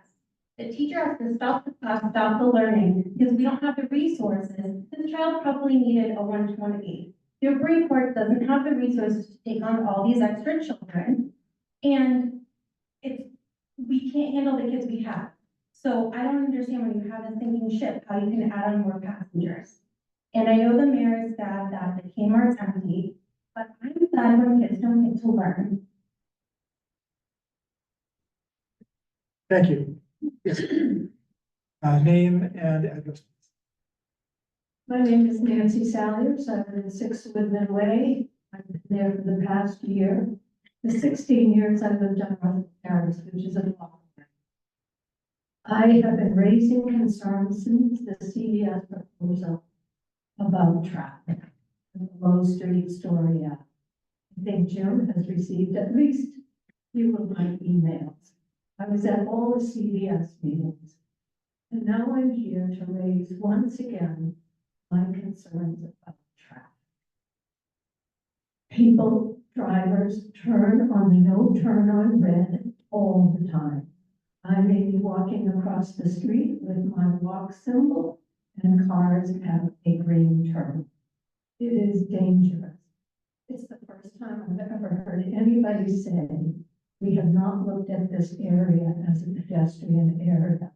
But there are some of us who are walkers. When I drive from Woodman Way to cross over Low Street, people are driving through the no turn on reds. People coming up Low Street, particularly in the afternoon, there is a backup of traffic from the schools, from the industrial area that can go back further down Kmart's. And as a result, when they get up close to Storia, they are going to run that red light, at least 1 or 2, possibly 3 cars. I know there was a blinking yellow light put in as a pedestrian crossway. Many times drivers blow right through that, including last week when I stopped for a woman and a child in the car around me. Fortunately, that child and mother were not. I beg you, I implore you, please look at traffic if you are adding another 200 units. It is a very dangerous intersection. You can also talk to, I think, firemen and the ambulance drivers who are coming up Low Street or trying to get onto Low Street. They are blowing their horns and cars are not moving forward. And I'm glad to see you shaking your head because this happens all the time. Thank you. Thank you. Ivan Clayton, 5 Colton Drive, 28 years here, 21 years public school teacher. On that, taking a right on Low Street, one simple solution drives me crazy. The no turn on right sign should be right where we pull up. The drive, well, you know what, it should be not where we pull up, it should be where the red light is. By the time you pull up, you're past that sign. I made that mistake and then I've realized it. I can't tell you how many people have in my car said, you can just turn right. I'm like, no, you can't. The sign is behind the stop line. We need a second sign. But I just have a couple of simple questions about the PPOD. And sorry if this is too simple, but it seems to me, if we vote, I want clarification on this, if we vote for zoning, then the developer cannot just simply go to the state with the 40B application and work with the state. Is that true? Or is that way too simple? It's okay if it's way too simple. I'm not. Another question. I'll email Jim. To be clear, that's a great question, actually, and it's one of the primary considerations we have to have is the developer can still say, I would like to go the 40B route. To be clear, it's a separate permit path available to them. Okay, but will the state consider that we have that zoning in place? I have to basically summarize the best of my ability, an array of from statutory language and the case law and so forth. In sum, there is a strong deference in this context of not having safe status. There's a strong deference to the developer's idea, understanding of what is financially feasible, what can be done in terms of density, financing, et cetera. I can't say I'm, fond of that as a land use planner, but that is how the process works. In this process, there's a fair amount of deference to that. So even though we might say, hey, we think we've got density that's of a certain, order of magnitude, it may not be quite as much, maybe it's, close. If it's not quite as much, there is a fair amount of deference given to the developers, essentially pro forma and what is viable in essence. I boiled this all down for you very simply, but that is essentially something that we need to be mindful. Basically a Hail Mary. And my other question is that when the developer wants to build one large building, and then I heard like Tim Boyd, the town would really prefer to be a few different buildings. And I'm just curious about the purpose of that. It sounds like number one, aesthetics. I can also understand from huge building would be better community for the residents of the smaller buildings. And I also understand it would be a problem if they're all trying to pull out of that in the garage at once. But I just want a little clarification on point of, multi-buildings versus.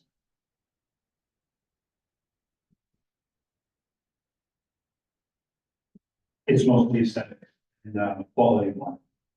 Thank you. So, thanks. Thank you.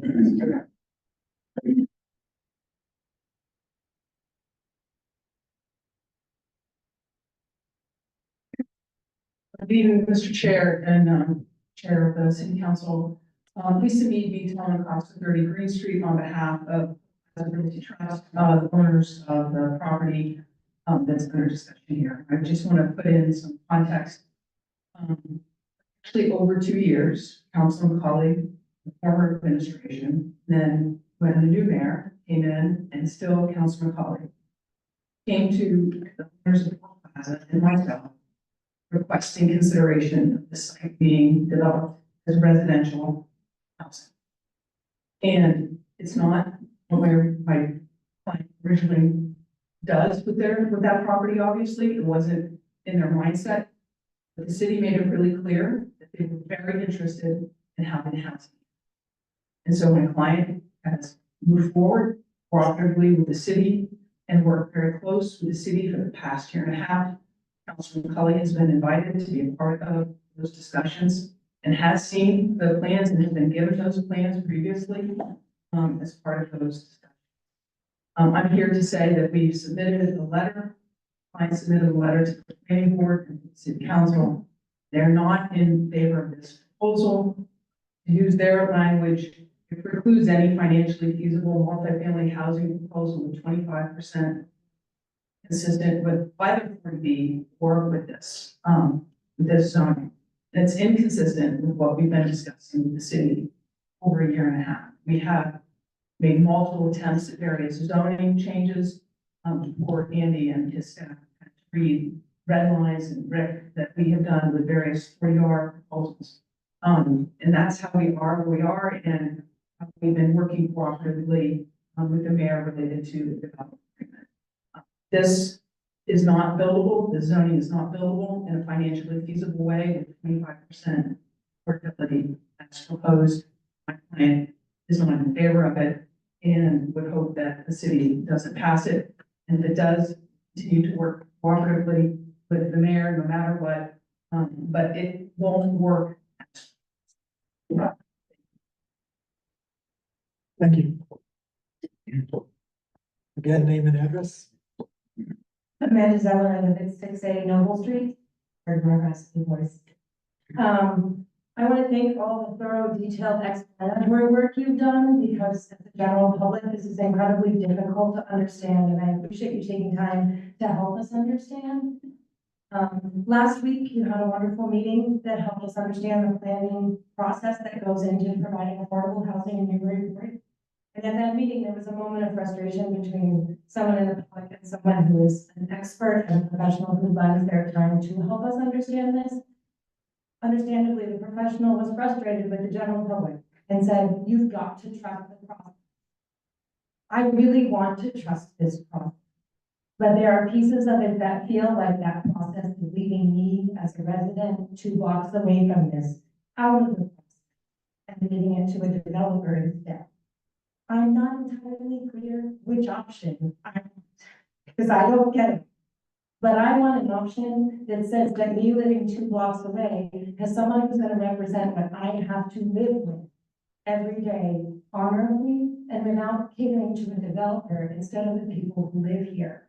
What I'm hearing also from other people is a frustration at an already present lack of good and safe planning in the area. I have children on bikes. The result hasn't been good. I'm just going to say that. Because there is a lack of safe, accessible areas for people to populate in this area. And I'd like to believe that where I live in Newburyport is worthy of the same amount of care, zoning, and attention as some of the more popular and pretty and historic places in the city. And that's where I come into this to think that I don't want to think that I live on a part of town that doesn't count and doesn't need the same amount of planning and process for the residents who are there and the families that are there. This is not against affordable housing at all. This is asking for respect for the people who live there through a respectful process for all of us involved. I know it's a private developer. I know we don't have a lot of say in everything that comes out of it, but you all are in very powerful positions to help us plan appropriately for the people who are here and the type of city we want. And I ask you to do whatever gives you the most say in that, because you represent us. And I appreciate all the work you do to do that. So thank you for these meetings and for the time you take to explain to us who don't always understand all the terms. Thank you.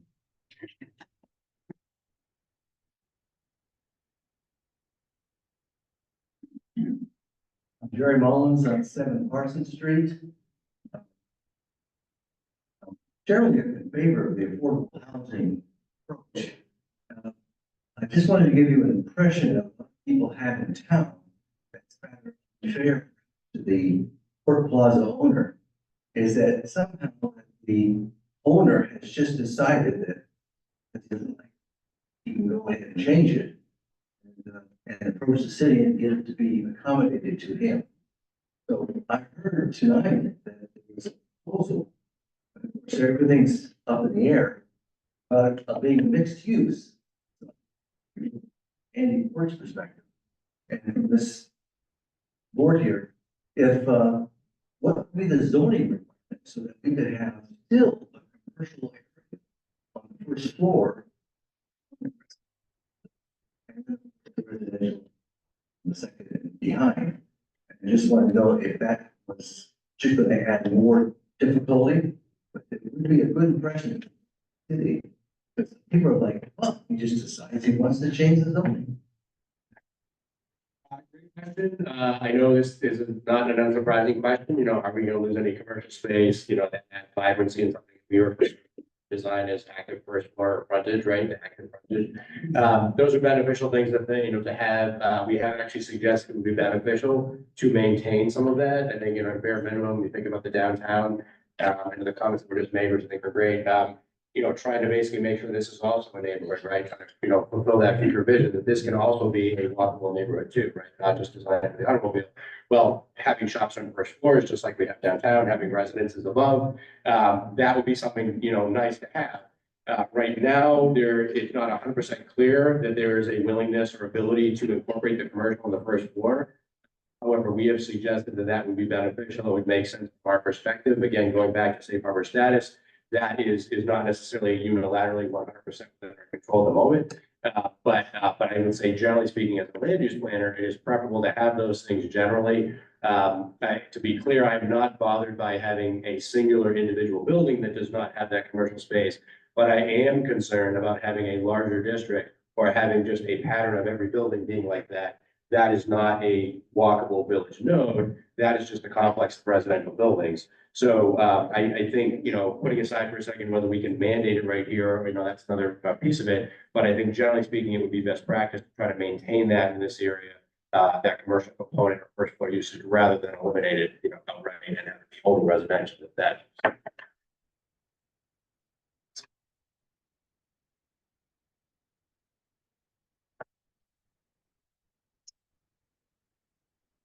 Hi, my name is Kay Gray. My husband and I have been living here for 16 years, though he was born here. Our 2 children were born here and our grandson was born here. 3 generations in Newburyport. Your address? Sorry? State Street. I live on State Street. I'd like to follow up with what you said about wanting to trust the process. I don't trust it. Mainly, I have feelings about what happened last week, but something that was said and brought up tonight about what tonight's meeting was supposed to be about. And how one person was contacted about how this was adopted, being presented. That doesn't seem very on the up. You're all supposed to be working together and we're supposed to trust you to do that. We have the voices here. And no, I don't think that proposal should have been continued to be presented this evening because it sounds very vague. And again, should not have even been part of the conversation tonight. Doesn't seem like it's very polished to even be presented yet. I'd like to also play on the part about the traffic. It's never been considered pedestrian in this area. I'd like to bring up something that happened right in front of my house. It wasn't considered pedestrian on State Street at the Rotary until someone died. They got hit by a car and they died, and they finally put in a stoplight. Also, people still run when it's right. So this is the problem. I wish that we could have addressed tonight what was supposed to be addressed, which was now I've lost my train of thought. Zoning ordinance. The zoning ordinance. And I wonder if we're ever going to get that first. We start talking about people moving in to build things, going to people's heads. It's just this has just as bad a feeling to me tonight as it did last week. There were questions I felt that still weren't answered from last week, and I'll just chew on those because that's the last week and we're dealing with this. So I think there's way too much that has been overlooked, not polished, too vague, and still, again, someone was discussed about this being tacked on tonight. Discussion, and it should have been stopped. It should have been, no, that's not tonight. So I don't trust the process, and I would love someone to change my mind. Thank you, and perhaps I should have at the outset explained something, which is that the way the process works in terms of a zoning proposal, which this is that it goes to the city council, and the city council refers it, votes to refer it to a joint public hearing, planning board and the planning and development committee. So that's what we're really here for. We're here because a zoning proposal has been made, has been submitted, sponsored by 2 city councils, submitted to the city council. The city council voted to refer it to us, as they should have done. It's a proper procedure. And so this is, some of the questions that have come, board members, planning board members, have been to the point of the specific zoning provisions that are in that. And perhaps we could have done a better job of presenting the details, going through the zoning ordinance, because that's something we didn't do. There was no actual presentation what's in the zoning ordinance, and that may be part of your frustration. But well, that's what we're here for, and if we don't get through it tonight, we'll continue to another meeting, and give you more opportunity to learn about it and ask questions. Is there anybody else who wishes to comment on it at this point? Yes, come on forward, and again, name and address. Thank you. Hi, I'm Deb Giorgio. I live on Pepper Way. Two things. First of all, thank you for exhausting, and it's totally unwrong. Secondly, what effect does the letter that you received today from your private partnership all of this work?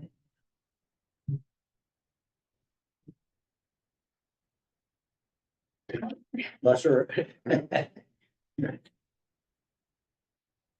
Sometimes it's not clear exactly who the question is being directed to. It's just. Other one, Andy. Other one. Sorry. Is that working? Yes.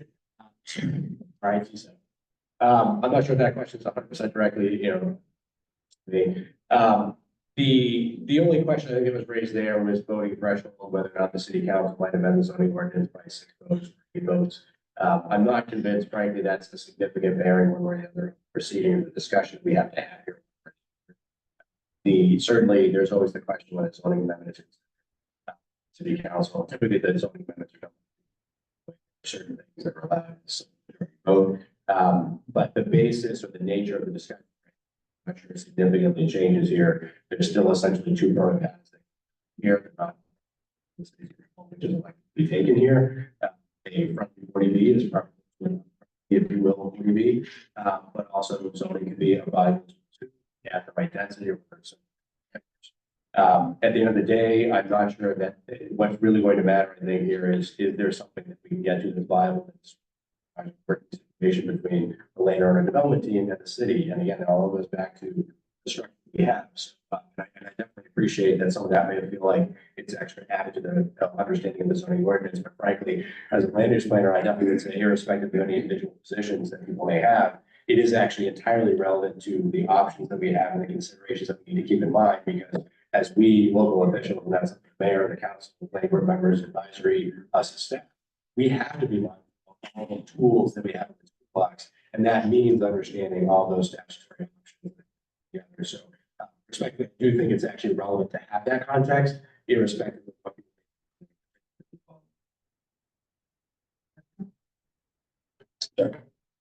Oh, yeah, sorry. So we have somebody, Jess Stone, on Zoom who'd like to speak.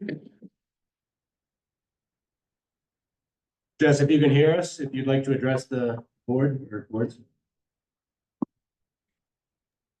Hi, I would. Thank you. How are you?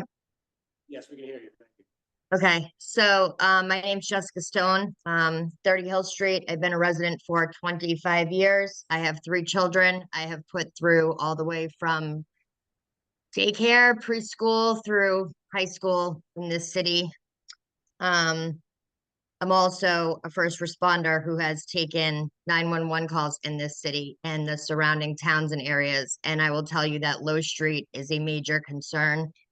I have worked calls when I'm not even in uniform on my ambulance on that road. I've done it in the parking lot that we are referring to today, while I'm just buying my groceries and I am waiting on standby, as the person on the in-between until the fire department arrives. And that's one of my questions is the fire department, PD, and EMS chiming in on what your plans are. And also, I'd like to also say that everybody sort of touched on things I wanted to speak on.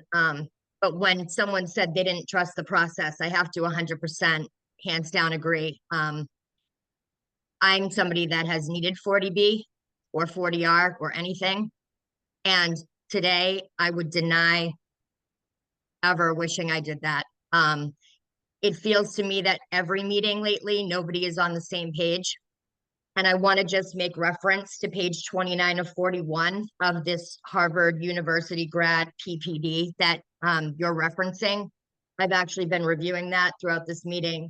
And on that page, it does specify some things on the city's end regarding the way that things are balanced and the administrative capacity to pull this off. And I'm telling you, with what I've seen in the last 6 years here in the city, I don't think you have what it takes to make this work.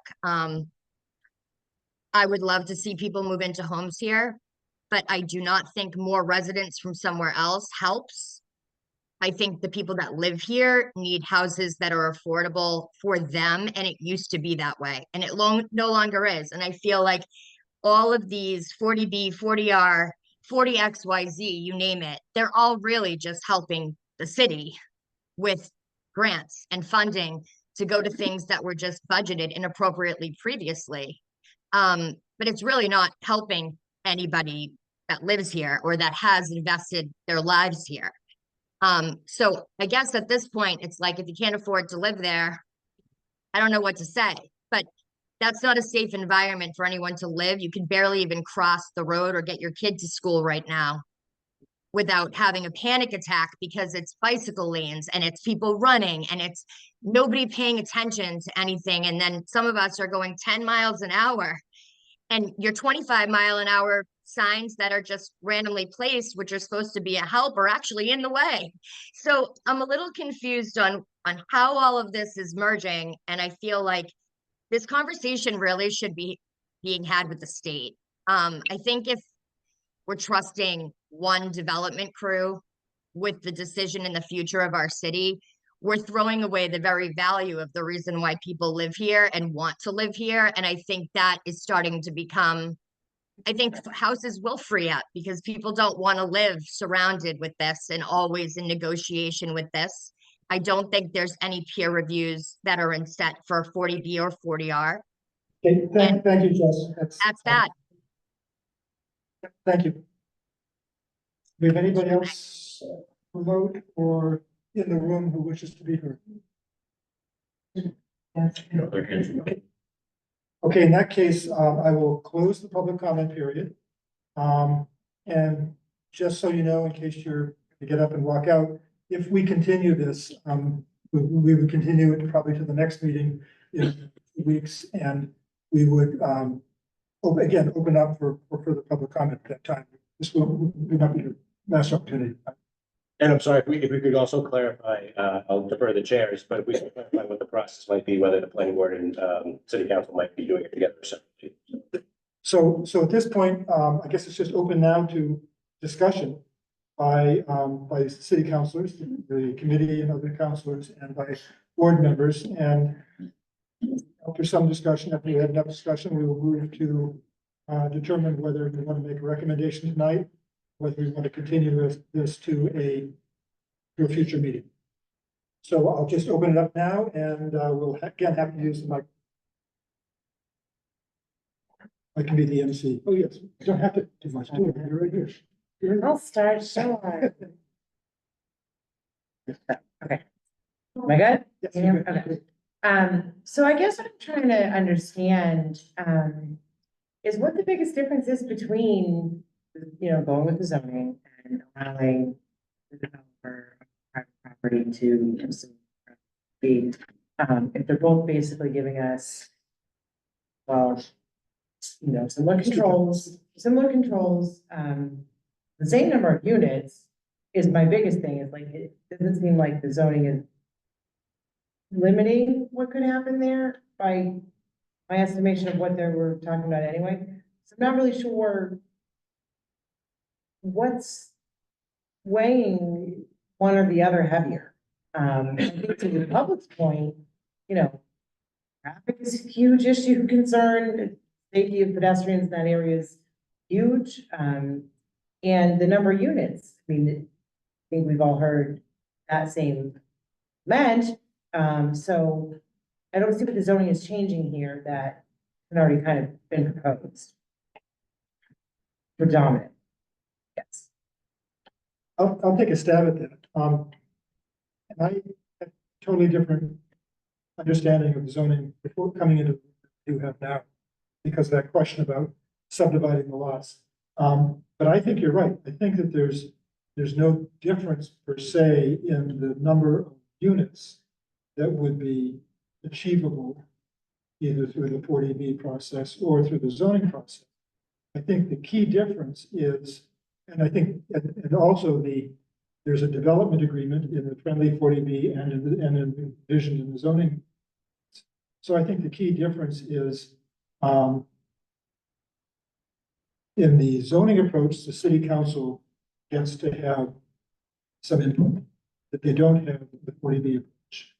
And the second key difference is that the permitting authority in the zoning approach is the planning board as of right compared to the zoning board under a 40B.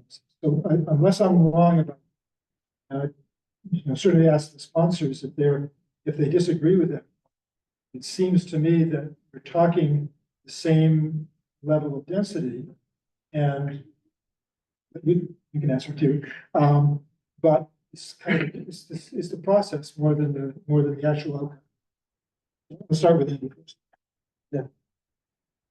Yeah, I would agree with most of what Rick just said. I would just add that, there would be a few other particulars in there. For instance, I think the building footprint size limitation in the text of the ordinance right now would be inconsistent with the concept plan. So for instance, that was intended to be consistent with it, or maybe to facilitate that might also need to be tweaked. So there might be some other smaller particulars, but I think generally speaking, well, the unit capacity is going up to the 70 units breaker, and it was clarified earlier tonight that we're really limited to talking about the dotted area, shown there, not the larger Port Plaza parcels per se.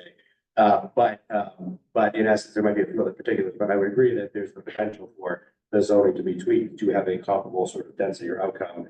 But again, there might be a few other particulars that have to be tweaked in the process. So I'd ask Councilor Z, yes. Yeah, I think it's a fair question, but it's not a very difficult answer. There are 4 differences between the 40B friendly and the zoning approach. Number 1 is control. So we recognize that our control is limited by the backdrop of the unfriendly 40B as a backstop. However, this is more nuanced than on or off, yes or no, or black or white.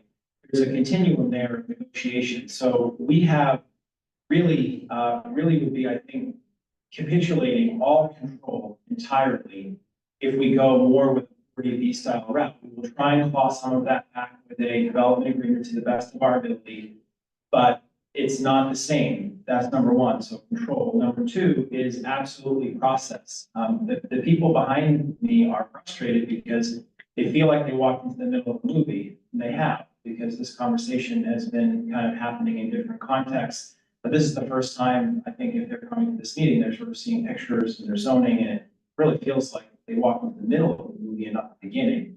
So the process is critical. If you look at how 40B works its way through, it's primarily driven through the Zoning Board of Appeals, and they have to walk a very fine line between negotiating and tripping a wire that's going to cause the party to push the discussion down to Boston, and you lose all conversation and control. It's an extremely fine line to walk and a very difficult process to ask, in my humble opinion, a volunteer board to do, because they operate now outside of zoning. Just have no context, no rails, nothing. Number 3 is transparency. So, you've got to deliver to people something they can see, hold, and understand, and ask for accountability. That's fair for them to do so. A 40B diminishes a lot of those opportunities. And, there's nobody here from the state legislature from 1969 when they passed 40B, but they would need to answer for that. But you could have somebody who hasn't even ever heard of Newburyport and deciding the outcome. That's not transparent, and public comment becomes diminished. And the last, and actually frankly most important for me, is enforceability. So, I'm a huge proponent that, the development agreement plus zoning creates the most enforceable environment. So in other words, you can write all you want in a development agreement, it's only as good as your power to enforce it. And so if you have 40B friendly, so you have a development agreement, and it goes sideways on you. I've been to a meeting where somebody said there's no such thing as a friendly 40B. It's only friendly until it's not. And then what? That's a difficult position to put yourself in. We may end up there. That's the unfortunate reality. We communicate here several times that we are not 100% in control of this process due to being underneath pressure. But if you're into your question, Chair, you asked, what's the connection between the development agreement and zoning? That this seems not something we do often. It's true. I've been on the council for 9 years. We don't do this very often. But we actually do have some recent mobile. The other way, we had a development agreement that predicated the zoning passing in order to be effectuated, so there was a nexus. So it's not entirely new, just coming from the other direction now. So my view is if you create a development agreement and there's a breach of that agreement, then if you have zoning and contract in the form of development, you have two areas of law you can fight on, contract and zoning. If you have a 40B, you only have contract law, and now you've got to go argue to a court, here's how I've been injured, here's how I should be paid, because something I think clearly tonight, you already heard that apparently the 25% is questionable. That's news to me, but that's a big deal. That's a huge tenet of this entire thing, and whether we should be friendly or not, if we so choose to be as a city. So those are the four areas: control, process, transparency, and enforceability. So they may, in the end, develop the same building. Maybe. I actually think there'll be improvements to the building or something, but it's theoretically possible. But I think it'll be a much better point. And again, if you agree with us that SHI, hitting that SHI is a core goal of this, this is a much better way to go. Hope I give you why it's worth it. And I want, just why I have more speaking out, I hope not to. We came in tonight hoping to get your feedback as to whether you would support even going down this approach. We put a lot of time to write it, so, and we could put a lot more time in to improve it and clarify it. But if there's not a scent here that this is even a path worth going down, and there's a decision that we should just do the 40B, then I think we would like to know that, but, have no objection to working collaboratively either through a continued hearing or whatever to get the language tight. I actually believe that we need all hands on deck. Everybody has to be helping here with this. This is a huge deal for Newburyport, so we need the council, the planning board, the mayor. We need city solicitor support. We need the whole thing, but we knew we had to come in here and make the case for this.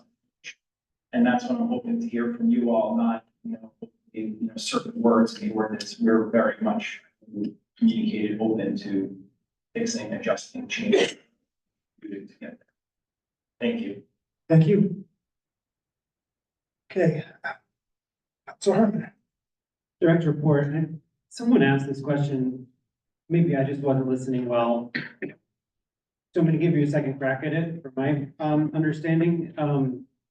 The effect of the protest letter we received, I think, today from the developer on the process timeline, the relationship as you've been managing it so far. Like I said, directly managing the relations. The city has been engaged with the developer. Yeah, again, I'm not sure. It is, again, I'm deferring to Harris and legal counsel. City to answer, the final question, but the reality is the only thing I think is in play is the voting pressure of the city council, the zoning change. This here, again, I think it all ultimately hinges on, maybe being, say, a 40B or some other process. Again, all of that control, that process, contingent upon it being comparable to what, is considered viable development teams. So at the end of the day, yes, flood zoning could be a viable right there. Could be a viable option here, but it's going to be comparable. In essence, at the end of the day, that's all is, I don't want to say sort of meaningless, but sort of on the shelf if it's not anywhere near to be worthwhile for the development team because the other options available. That we don't directly control Costco to zoning right now. It's not that's desirable and nice and and something understandable. I'd like to have that control. We don't unilaterally control that option right now. So becoming a viable option for control essentially be modified to permit a density or other details to facilitate a development of the scale. Thank you. Just Anyone else? No further discussion? Can I just make a point?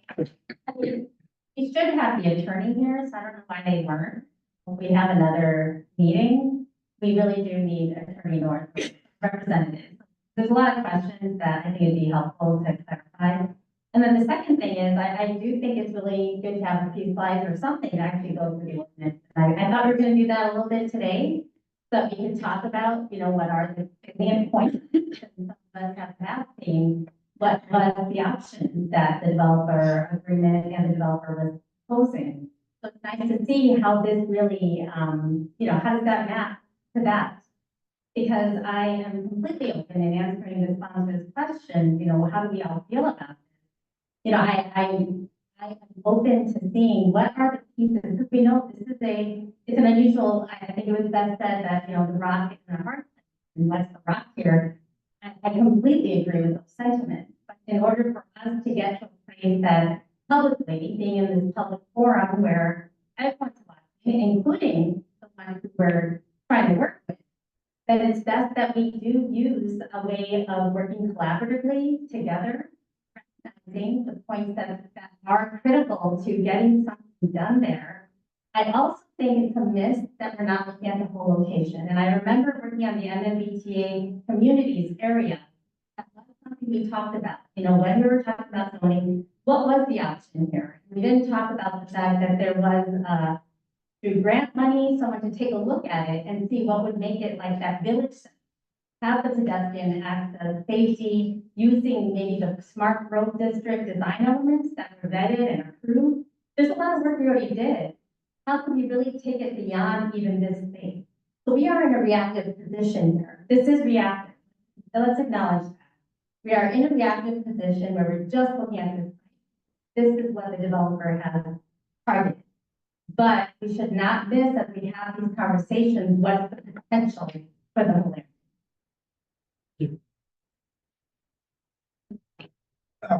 Councilor Wright.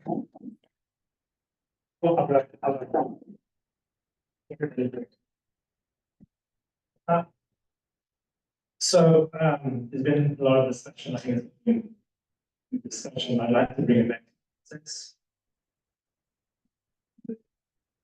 Planning and Development Subcommittee, as a member of that, I would recommend more work to be done on this from perspective. So, I want to speak to my fellow council subcommittee, but I think this needs more work.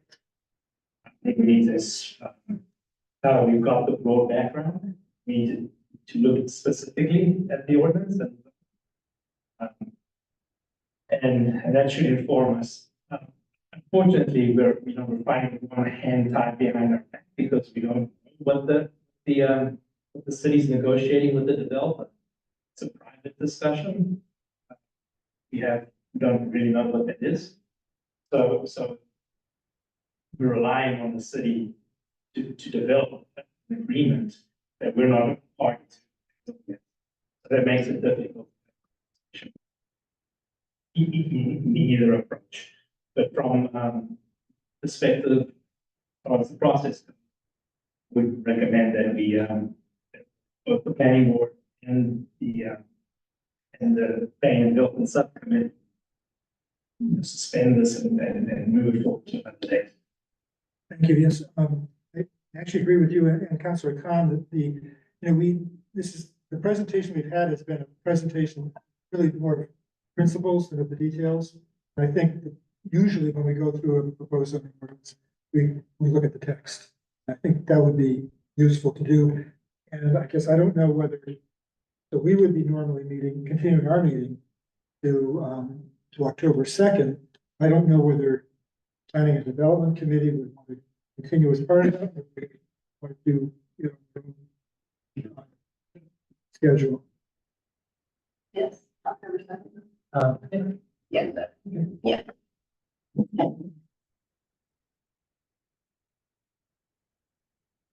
So I think we all knew when we got our packet, it's going to be a busy fall because we already have some things scheduled with you on the ADU. So yes, I think we would be more than happy to continue this, keep the public hearing open, to continue with the public.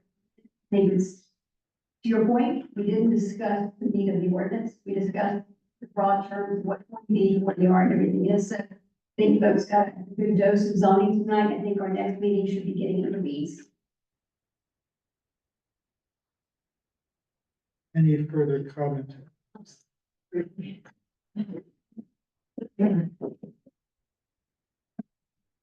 Thank you. So as the third, city council development committee, I would agree. I think continuing this, I don't think this is ready to come out. I think we need to understand the details.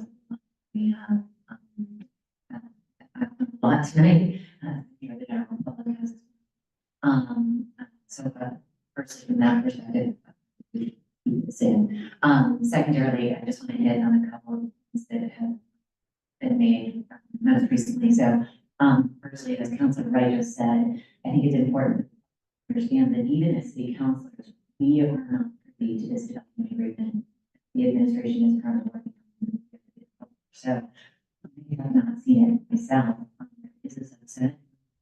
City councilors and the mayor has been working with and has seen that development agreement the vast majority of us. So I just wanted to make sure that you understand that as you walk out tonight. And then thirdly, to consider concept, I think it is really important to understand that we have really limited our discussion to what's currently inside the red line, the dash lines, black dash line, and red dash line. But we have limited discussion to that because that is what the developer has to do. But as we learned tonight, the site is actually much larger than that. And well, I'm not necessarily going to stand here and say that I don't see the Shaws coming from the city. I think we do need to understand that. So just above the red dash line, the roof is black, I guess. You know, that's a massage and I think maybe a liquor store. They are, those pieces are owned by the city. And so there is the possibility for some expansion so that we could have a less dense building rather than one massive building. If there is some potential, you could go back to the developer and say, you know, could you cut this into some smaller density, but still get to the same unit? So that on hearing that they couldn't get to the unit number based on what's inside the line, couldn't we expand it somewhat, not exactly taking over the entire acres, but expand it to some perspective that just still have an economically viable site with 24.5% affordability and a higher density or a higher number of units. So I think there's a lot of places we can negotiate with this. But again, I need the public to understand that if the negotiation is being done as the friendly will be, that is happening between the administration and the developer. And I, as a city councilor, to that, so you're certainly not. And so that's a really important, you know, picture of your space. Okay, thank you. Thank you. Anybody else at this point, or, if not, I would accept a motion to, from the planning board side, to continue the hearing to, second I move to continue the hearing. the hearing to October 2nd. Motion by Alden. Charles seconds it. And we're all here, so all in favor? Any opposed? Okay. You? Now I'll make a motion to continue the subcommittee. Second. All right. Thank you, councilors. Planning and Development Committee is second. All those in favor? Aye. Thank you all. Thank you. Should we take a brief recess, like 5 minutes, to while everybody moves around? Thank you. No, I mean, you can get. Yes.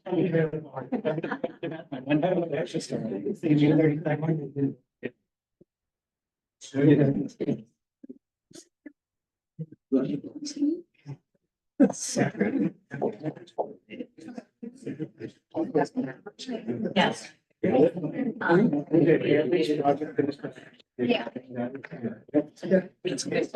Just a little.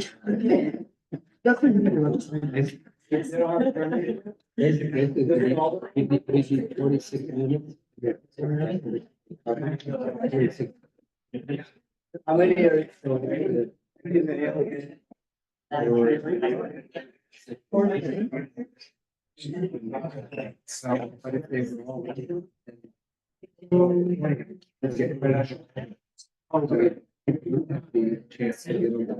that was one of the questions, right?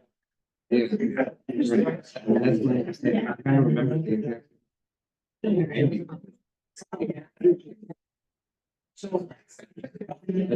even if it was-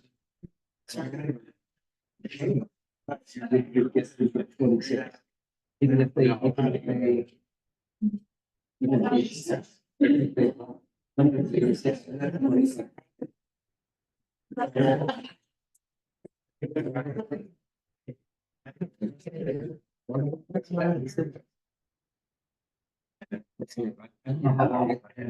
that's what I was wondering. Permitting it, and it's like kick in. It's a lot of. So you see my point? Yes. Right. And that's something. Right. We could forget to that point. That's being discussed in part of the section of the.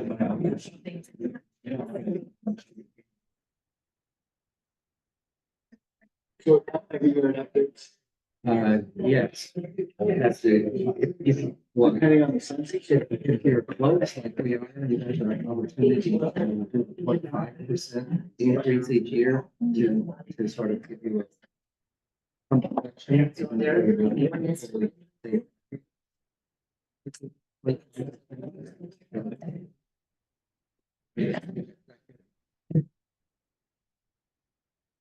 So that's what happened with the census. Right.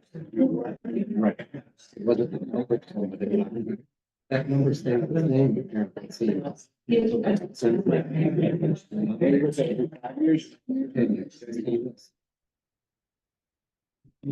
Again.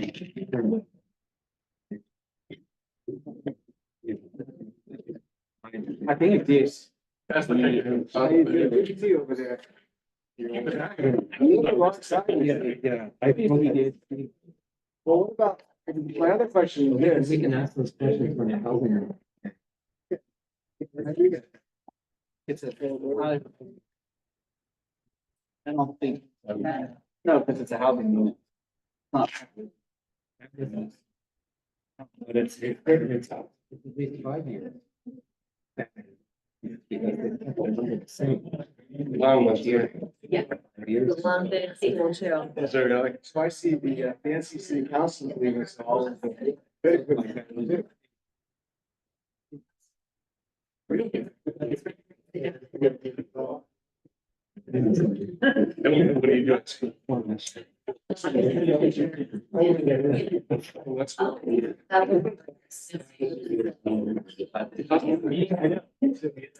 It's busy. I was with creators, this, you know, at this age.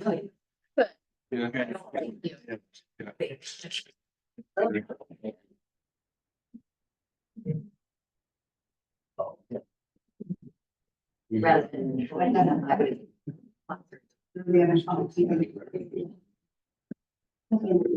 Oh, the parents. Yeah.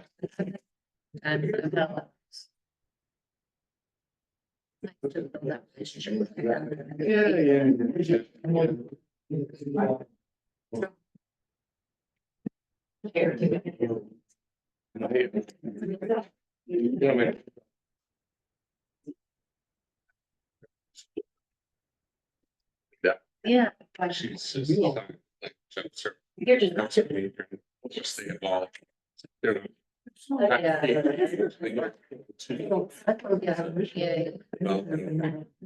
She says, no matter what age. Yeah. Some behavioral stuff. Yeah. They're focused. It's like, maybe we could be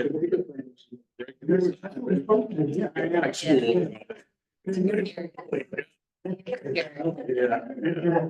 Well, you're right at the beginning of the day. Absolutely.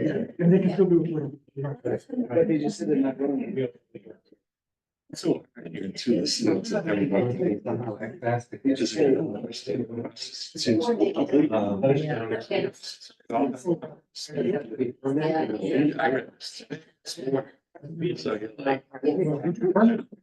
Yeah. I would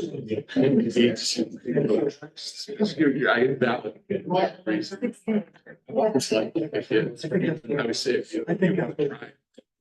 See the other side. Yeah, yeah, it's not, yeah.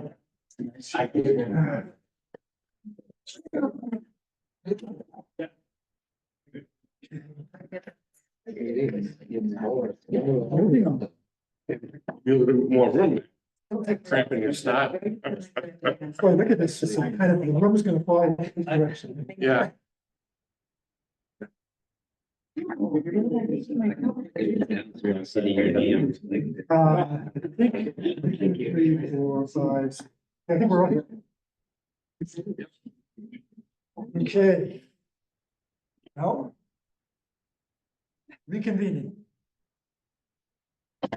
So the next item of business is under general business, a request for final release of bond from the reserve at National Park.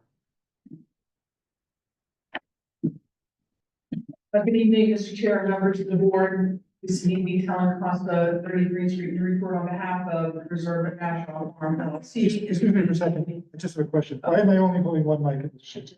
Oh, sorry, they had to kind of push off, so we're still with the PA in the room. We have the PA in the room, even though there's nobody here. Oh, sorry, at this point, we probably could forego the But we have, mic. but how about Zoom? That is still being captured by the app. So we can actually, You probably don't need the Okay. mics. It's super. Fancy city council is like. Just the planning. yeah, You just have to shout. I'm sorry for the interruption, go ahead. Here on behalf of the Reserve at National Farm LLC, and we're here, and I'm here with Matt Hammer, who is the engineer on the project. We were here a couple of months ago seeking release of the remaining bond being held by the city in the amount of $72,700. At our last meeting, we had presented an as-built plan, which was the last thing we had to do. And the city engineer, peer review engineer had signed off on it, except for one of the location of the electric and gas utilities. Despite your regulations and in spite of my protestation, we have now located on the plans all of the utilities, both the public utilities, meaning the city of Newburyport municipal facilities, as well as the electric and gas utilities. There was a meeting as requested by the board on site 10 days after the meeting, maybe not even, where city department heads, Matt, I believe the chair was there, Bill was there, they all met. Matt understood what everybody wanted, it's now in the plans. And the, I don't know if that's colored, is that colored? Yeah. It doesn't, that gives it. And Bill has said it meets his requirements. And we're requesting that the board accept it and approve the document as the last of the as-built drawings and release them. And I'm happy to answer any questions. Okay, questions for the applicant? Well, to go back to the previous meeting where we went over this, we were a little concerned about the utility lines. Let's get that. Andy, did you get a chance to see those revised plans? Yes, and we spoke, Attorney Mead and I spoke very briefly today about this issue. In essence, that was what came up at the last planning board meeting essentially was an applicant was proposing on lot 8 here, which I think is 6 Gold Drive, that they wanted to do an addition, and because of the plan that was shown, we had on a prior plan set, we were seeing a dotted line as a sort of meets and bounds boundary with a label saying utility easement, and that was being perceived at least as a potential conflict between where a building is being proposed and the lack of clarity that the homeowner had, partly going back to the as-built plan, led the planning board to wonder whether there was a concern here or, further information was needed as to the boundary of the utility easement, or is it just the equipment that's protected and overhead lines? So that needed some clarification. Unfortunately, it didn't look like the homeowner was able to get clarity from the developer on that. Right, so if I could, Mr. Port and members of the board, right? Let's say I have an applicant on a subdivision. Let's call it Goldsmith Drive. let's say the new part. And I come to this board to make a modification to a lot on Goldsmith Drive. I'm required to present a site plan, which is done by survey, who does title work to determine what's on the lot. They don't rely on the subdivision plans, God forbid you rely on those plans, right? You don't rely on this. The purpose of our as-built plans and our utility plans are for the city and the city's needs, not for future applicants on lots that have been released. Indeed, the plan that you're working off of on lot 8, lot 6, number 8, or whatever it is, Doyle Drive, is not done by an engineer or surveyor. It's done by a designer. It's not stamped. They didn't do any work to go to the registry of deeds and see what those utility easements call for. In fact, what's in your packet are 2 copies, your packet, this application for that, are 2 copies of the same easement. It doesn't even include the gas easement and an electric easement. It's across the whole property. They give you copies of the same easement, not both different easements. So they're not to rely on what we give the city for the city's use. What we give the city for the as-built plans is for the city's use and maybe for informational purposes for applicants. When they come to you on released lots, they're supposed to do their own homework. So I don't know what they did. There is an easement area there. It's represented on the original approved plans, which is where they got this layout. And Matt has those with us if you need them tonight. And as you can see, there are utilities in those easements, and then they're required to call Big City and find out exactly where those utilities are when they go to do their construction. But it's utility easements. You have to read what the utility easement says you're allowed to do in the easement area. And these are all underground buildings, and so they're not exclusive easements. So they're underground utilities. You get to do things on top of them. But that's the purpose of those plans versus what was in front of you last week or 2 weeks ago, or whenever it was. So my question following up on that, and I'm probably the person who's been worried about this the most. So we have on our approved subdivision plan, our approved special permit, we have a utility easement wrapping around all of the lots on the inside of the. And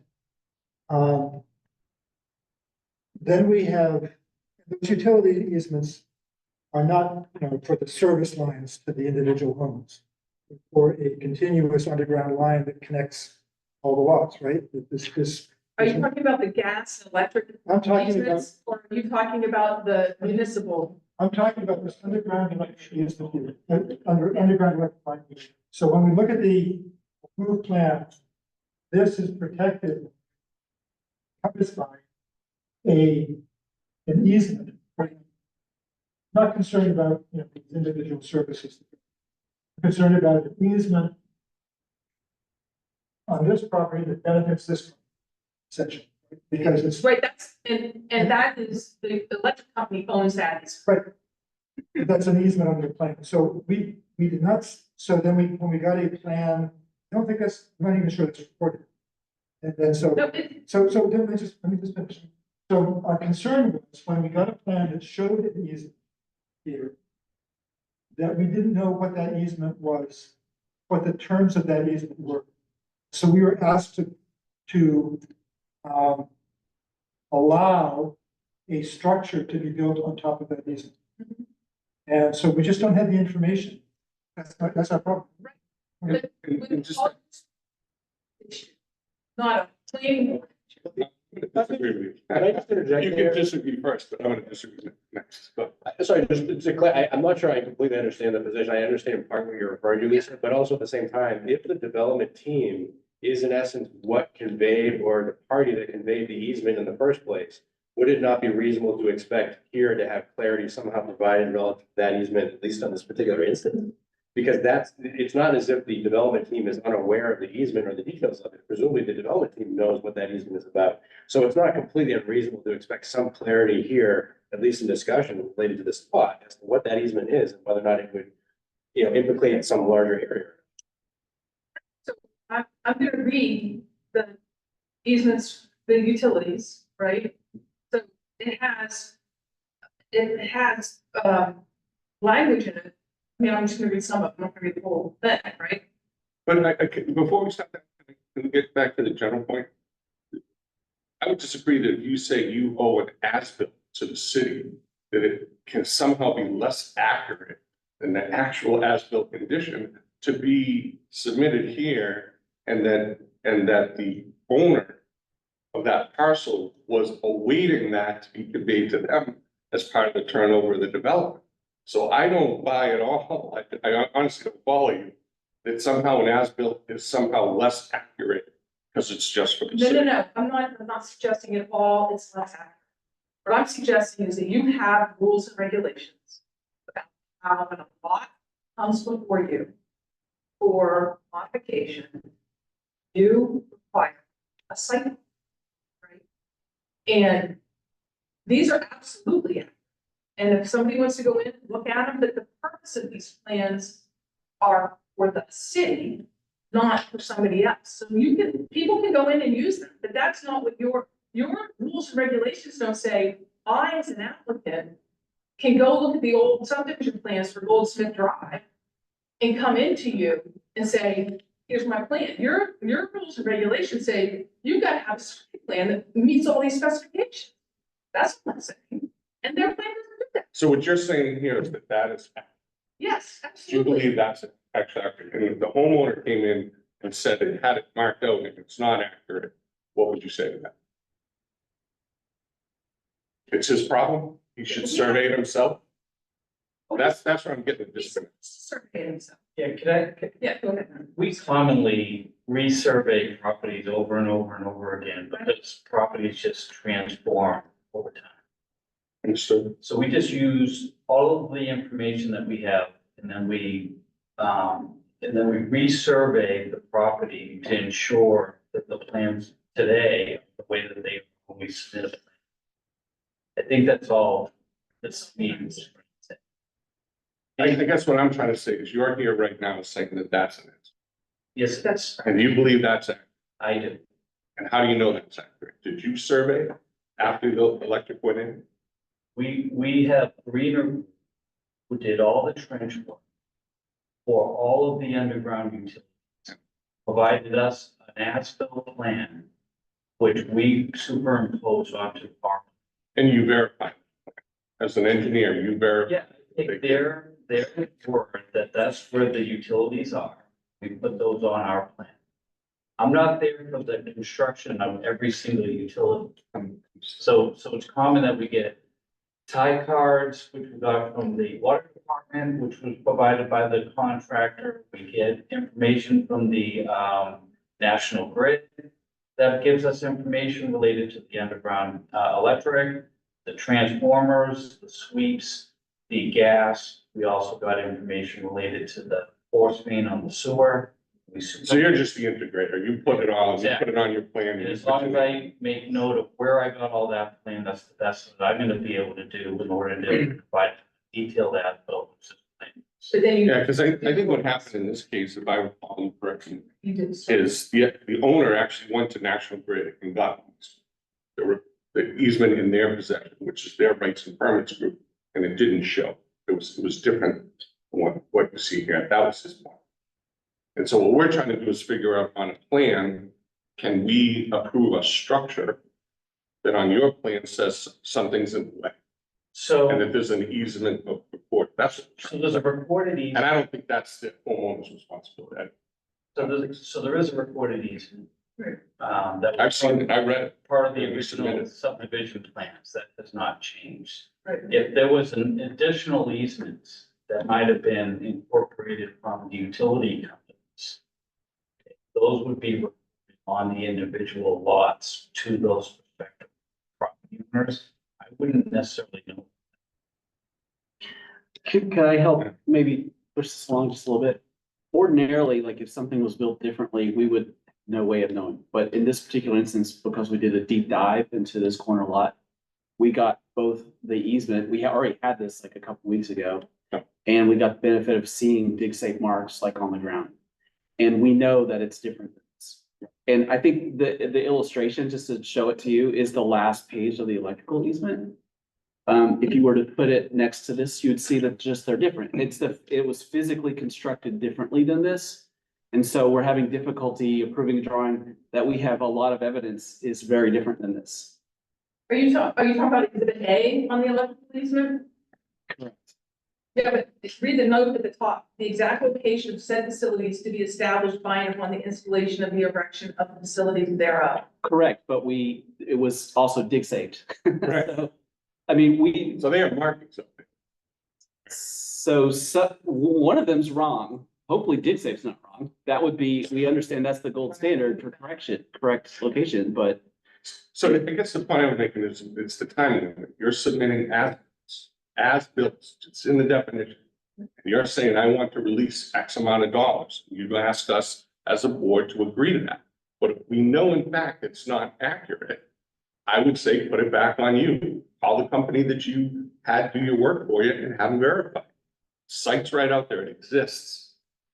It's not fictitious. Someone can go look at it if it's their responsibility, and we'd hold you to that standard, even if you're the aggregator of all the as-built input. It's not a big request, I don't think. I guess the other thing I would add is the exhibit A doesn't relate to this. I mean, maybe we're not talking about it. The exhibit A shows electric services going to lot 8 and lot 10 from the boundary of lot 8 and lot 10. It doesn't show anything. It doesn't show this underground utility, underground electric. See how it says the handle? Is that what you're talking about? No, what I'm saying is that the exhibit A doesn't show any of it. No. No, because, and this is the cross easement. This is an easement that this goes across lot 8 in order to benefit lot 6. It goes across lot 6 to benefit lot 8. You have to read the whole easement. The whole easement says wherever the lines are laid, both serving the development and serving the property. So that exhibit A talks about the. So are we just talking about the width of the conduit is the easement? No, just not, you know, it says the approved plan showed a 10-foot wide easement. And now you're saying it's 6 inches wide or something? I don't know what the easement is. I don't see anything in the language of the easement that says, that describes the width. Yeah. Yeah, it's just. The easement language, the document itself does not refer to a specific meets and bounds. No, it doesn't, because it doesn't, because when those easements are granted, the lots are all laid out state, but nothing's installed yet. They won't install until they get the easement. So then that's why there's the language in the easement that is very broad. We have an easement across this entire thing, and when we're done, that's where our easement is. Yeah, sorry, just to clarify again, maybe you're not, if nobody's picking up, the reality was that the planning board was looking at a plan that was showing as a dashed line what looked like meets and bounds with the label of there's an easement here, as opposed to there's a general easement crossing through the property that might only then apply to the fixed equipment. That was being confused, I think, by a plan that seemed to show meets and bounds of an easement area. That was the confusion. Well, it was more than that. So let me just ask a process question that might help me understand. I would have thought that when you were subdividing the land, that lot 8, for example, would have been sold subject to an easement for that underground electric to go through. That easement would have some physical dimensions, right? And so what you're telling me is, I think, that there are no physical dimensions to it. It's only where the wire is. According to the easements that they are subject to, the electric and gas easement, that's correct. But what I'm saying is you, the developer, sold that lot subject to that easement. So it's part of that, right? So it's not just the fact that it's an easement to National Grid.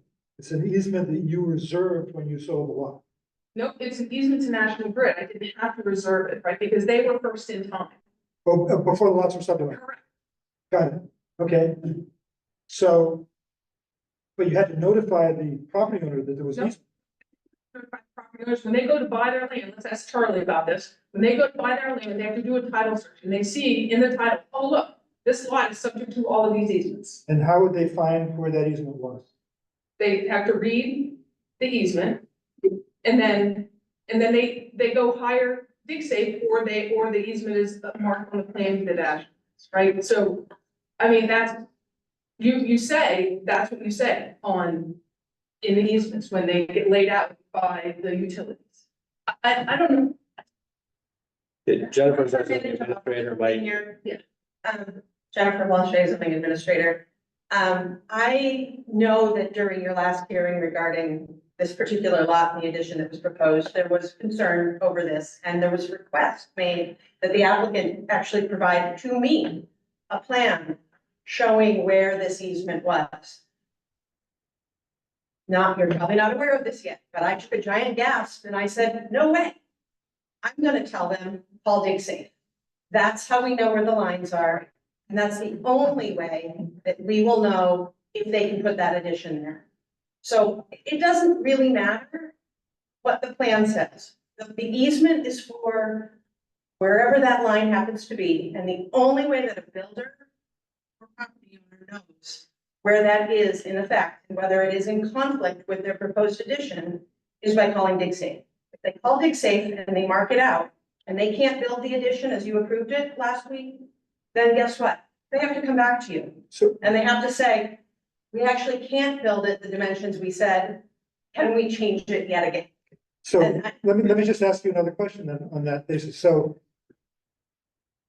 actually, that brings into my question for me as to why we would even show a utility easement on the subdivision if we're not going to ever use it. You know, that's a question number one. And then this other question is, so in effect, there is no easement. The only easement is the width of the conduit. There's an easement, there is an easement, but it is that easement is described by the gas and electric. Right, so you could build right up to the conduit on both sides. And you have to have a narrow shovel to pick up. To what becomes of the. I'd like to clarify too, just because there's been some confusion in the conversation, there's a difference between where an easement meets and bounds might be or what it's covering in area wise versus where DigSafe identifies the equipment that needs to be avoided. Those aren't necessarily exactly the same thing, so. So the dimensions will be nebulous. Right, because But the easement. we are unfortunately subject to trying to determine whether or not we can approve the addition based on how far up to the easement he can build. And since we don't know where that is, unless we define, I don't know, 2 feet, 3 feet as the broad stroke of where the utility line runs based on things, then maybe we could do that. We could back into it. But Same I time, disagree we with don't have. You're actual bound by the dimensions. dimensional controls of the zoning. Yeah. Where easements are on a plot plan, particularly for utilities, are up to the easement holder and the private party. Right, but we can't figure out where that is. The planning board did not feel comfortable approving the plan without knowing that information, and it seemed confusing that the development team could not clarify for the homeowner or the planning board to resolve the question, given that the easements were probably conveyed by the developer. All right, so until I heard about this today from you, I've never had a question asked me from these folks. So. I'm sorry, that's confusing because I had thought that our staff planner conveyed the fact that this was a source of confusion in the last meeting, and this would be the reason why you would be asked as the designer or preparer of the plan to be here, because there was a question about the specific issue. Today. This is the first time. It's the first. So I don't know if this is gonna complicate this and make it a long conversation. I'll apologize in advance. So I worked for utility for 10 years. Gas company. So what they do is they go out during development and say, look, we need to run lines from here to here and here. Sometimes they say, we need an easement 10 feet wide. We want to drive a truck and we can't be held up by private property and we get a right to do that. Now, in this case, it seems odd to me that they would have run their electric service on other people's property through other people's property. So if they have to go from, dig the line from one to another, they're gonna ask for an easement to drive a truck for all of that width. I don't think that's the case in this case. I think the utility, electric utility that's serving the loop is closer to the curb, might even be in the street. And that's what the owner was trying to, the homeowner was trying to figure out. So my point to him was, go ask, National Grid, you're a customer. And he did, and he found out what he found out, and that's a document we have. So he felt comfortable, but he was trying to convince us, and we were uncomfortable. But we knew you were coming in with an as-built. We knew you were gonna be here. We knew you were gonna grant relief, and that's why we're having this conversation. So, and what, I mean, look, your rules and regulations say we're required to show municipal utilities. Right? Doesn't say we're required to show the gas line, sit there. So, but we showed them, because we got all the information from the gas line. Because you requested. Didn't create your regulations, and you worked for utilities, so maybe one of the reasons is because they changed as they go through here, and they have the broader easement. I don't know. But we put them on there based upon the information we've received from utility. They're on there. That's got them. Nobody can do construction without going to dig safe regard. That's understood. That's understood. That's not what we're. I don't know what else you guys want. This question for the board, we're not in deliberation yet, no, but it seems to me that bad information is worse than no information. Like, we have information that like probably is physically somewhere else than is shown on this plan. And as far as like, not a developer would know, call dig safe before you even like do a big site. But a homeowner is trying to put on a porch, doesn't necessarily know all those steps. They could spend a lot of money on a design or something, thinking they can't do it in some area because it shows a line. And then they come here and they learn a lot. They have to do 2 or 3 meetings with us to figure it all out. And that's a lot for a homeowner to do. It seems to me, and I don't know what the requirement was. I wasn't here when this development was originally permitted or what the requirement for this as-built is. But it seems to me like not showing the underground electric line there in the wrong location would be better. Than showing it in the wrong location. Typically, dig This is a safe is question done for the during planning. construction. So dig safe is when an excavator is gonna come and start digging a hole. He has to do the dig safe. It's on behalf of the owner. Rarely you would do it. But it's not about construction, it's about planning in advance of construction, like it's about like knowing. It's all part of the same. So what's our ask? Yeah, that's what, I don't know what ask is. So are we saying here that then we can just rely on what DigSafe provides and Yeah, go based so on? my ask would be, how do you release funds for a plan that we know isn't right? That's the ask. And how hard is it to verify that that as-built is an as? Now, you say it's not your responsibility, and I hear what you're saying, but then it's on the plan. So are we supposed to ignore?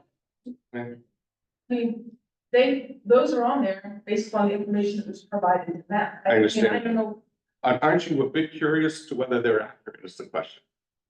well, I said, I trust what my professionals put on plans, so I'm curious about why you got something from somebody else. The homeowner Showed something came in, did the due diligence, confirmed in his mind that it's not where you show. And he has a vested interest. He's trying to build. Well, yeah, I said it. You wanna- So was there a plan that was provided by the owner of 6 Doyle? Lot of questions. Yeah, number 6, lot number 8. So And what's your question? Yeah, so the answer is he presented what he was planning. we have a site plan from. No, there's no site. There's no site plan. It's not a site plan, it's the designer's plan. He asked you for the site. See, that's where I'm getting confused. He didn't ask us. That's what I'm telling So you. he's, I don't know. Maybe the SME call. He maybe asked your client, but not you. Sending a plan. I thought it was. Because I do know that 6 Doyle in particular has had some things that have gone on that lot. through construction and with the patio and when we did the roof drain on the side and we had a modification with lot 10 to do work between lot 10 and lot 8. And I was just curious if that had anything to do with that. I don't believe so.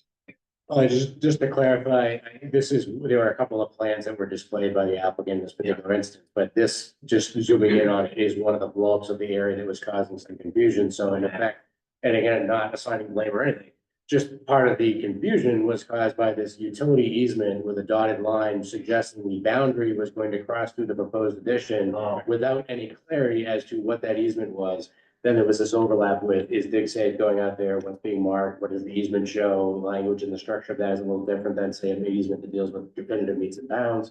So again, this dashed line that was showing a spatial relationship of easement with the label, the utility easement, seemed to suggest the conflict there, but the owner was not able to clarify. And I'm not saying that that's all falling on you guys, I'm just saying it was clearly confusion caused here because it seemed to be an easement going through what was proposed and there was lack of clarity, according to them even, coming back from the development team as to whether there was in fact an easement and if so, what it was. Sandy, hearing this conversation, and looking at this plan in the context of this conversation, I'm seeing that these are different lines, right? And so I'm wondering whether this utility is conduit. This is just conduit. Yes. There is no spatial. But there's no, I agree, but there's no line type or anything to clarify that. Right. No, no, It's the setback. The inner line is the setback line. It's not. but it's not labeled. It's just so. Well, that's like the kind of plans you're But looking at. the problem is we're getting this information and we thought, if you look at this, compare it to the plan that we approved. This could easily be interpreted as the easement that was shown on the approved plan. I mean, the subdivision, the OSRD of subdivision. Yeah, right. And so that was why, because this is actually matches, it's very close to, right? So now that we're talking about this lot, we ran into a fair amount of work that was done related to runoff from this particular property and as it pertained to the adjacent property, lot 10. And there was mitigation put in the place. Lot 10 is down here, so. Just saying that we spent a lot of time addressing some drainage concerns that was coming from lot 8 in proximity to lot 10. And then we had a drainage mitigation plan with drainage, and there's a driveway between the two buildings that I would feel as though is extremely important to be presented on this plan, just from a drainage. So is that on the as-built? Yeah, that, Is yeah, it- is it- yeah. Yeah. So on the, not the utility, you see it on. Got it, black. Well, there it is. This, So. Yeah. Patio out back, So, in the deck. the driveway? Yeah, see that 6-foot diameter, 4-foot deep, 50-gallon dry well? That was incorporated into a plan, that was a mitigation plan for runoff. Potentially impacting lot 10, and this is a completely separate plan for that. Proposed drainage mitigation plan, I don't remember the exact title of it. We graded that area, provided some drainage in that area, and then provided some additional drainage behind lot 10, just 8 Doyle Drive, in order to facilitate that drainage concern. All of that work was also done. We did an as-built of all that. And all that work was by Bill Christensen and your engineering review for the work that we've done there. My point is simply that all of that work that we had done there should be incorporated into a set of plans that would be done by their engineer, their surveyor, to incorporate all that information into a set of drawings before we would be providing more impervious area that could potentially affect what that plan did for these two lots. Now, in regard to the underground utility, for the record, not the design engineer. We came in after the plans were designed by GM2, who was the original design engineer. And we were facilitating construction layout, certified plot plans, and in this case, we were doing at the beginning, we did a full street profile, plan profile as built, all the utilities. The dashed line, there's only one dashed line. And that would be from the reported subdivision plans where there was the utility easement off of the edge of the right of way, which is reported as part of this plan set. That was a 10-foot easement that went completely around the roadway side of the right of way along Doyle Drive, pertains to lot 4, lot 6, lot 8, and lot 10. There's a 10-foot utility easement. That's exactly what I've been asking. Right, exactly. So if you go back to that plan that you had, that was submitted, we can see that whatever that dashed line is there where the cursor is, can't be that 10-foot easement because it's 5'11" according to this plan to the sunroom. Yeah, And that's not the setback line either, because it's too small, so it's that outside, line is probably the easement line. The easement line is probably where the sunroom is. It's right, it's probably this, right? This is. Correct. This is 10 feet, this is 6 feet, that could be 10 feet. I would say that that's the 10-foot easement line. So this label is improperly placed. I don't know what that could be.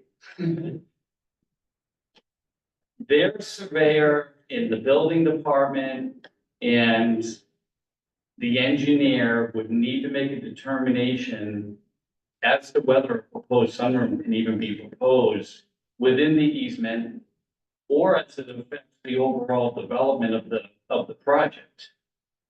That's why I brought up the fact that we did all this work related to the drainage between lot 8 and lot 10. I feel though that is additional information that would normally be provided on these plans. So are you suggesting, I'm not saying you're stating, are you suggesting this could be, that the 10-foot easement that's shown on the approved plan was actually created, and this could be it? Please. Okay, so we actually ended up approving, I believe, a 10-foot wide.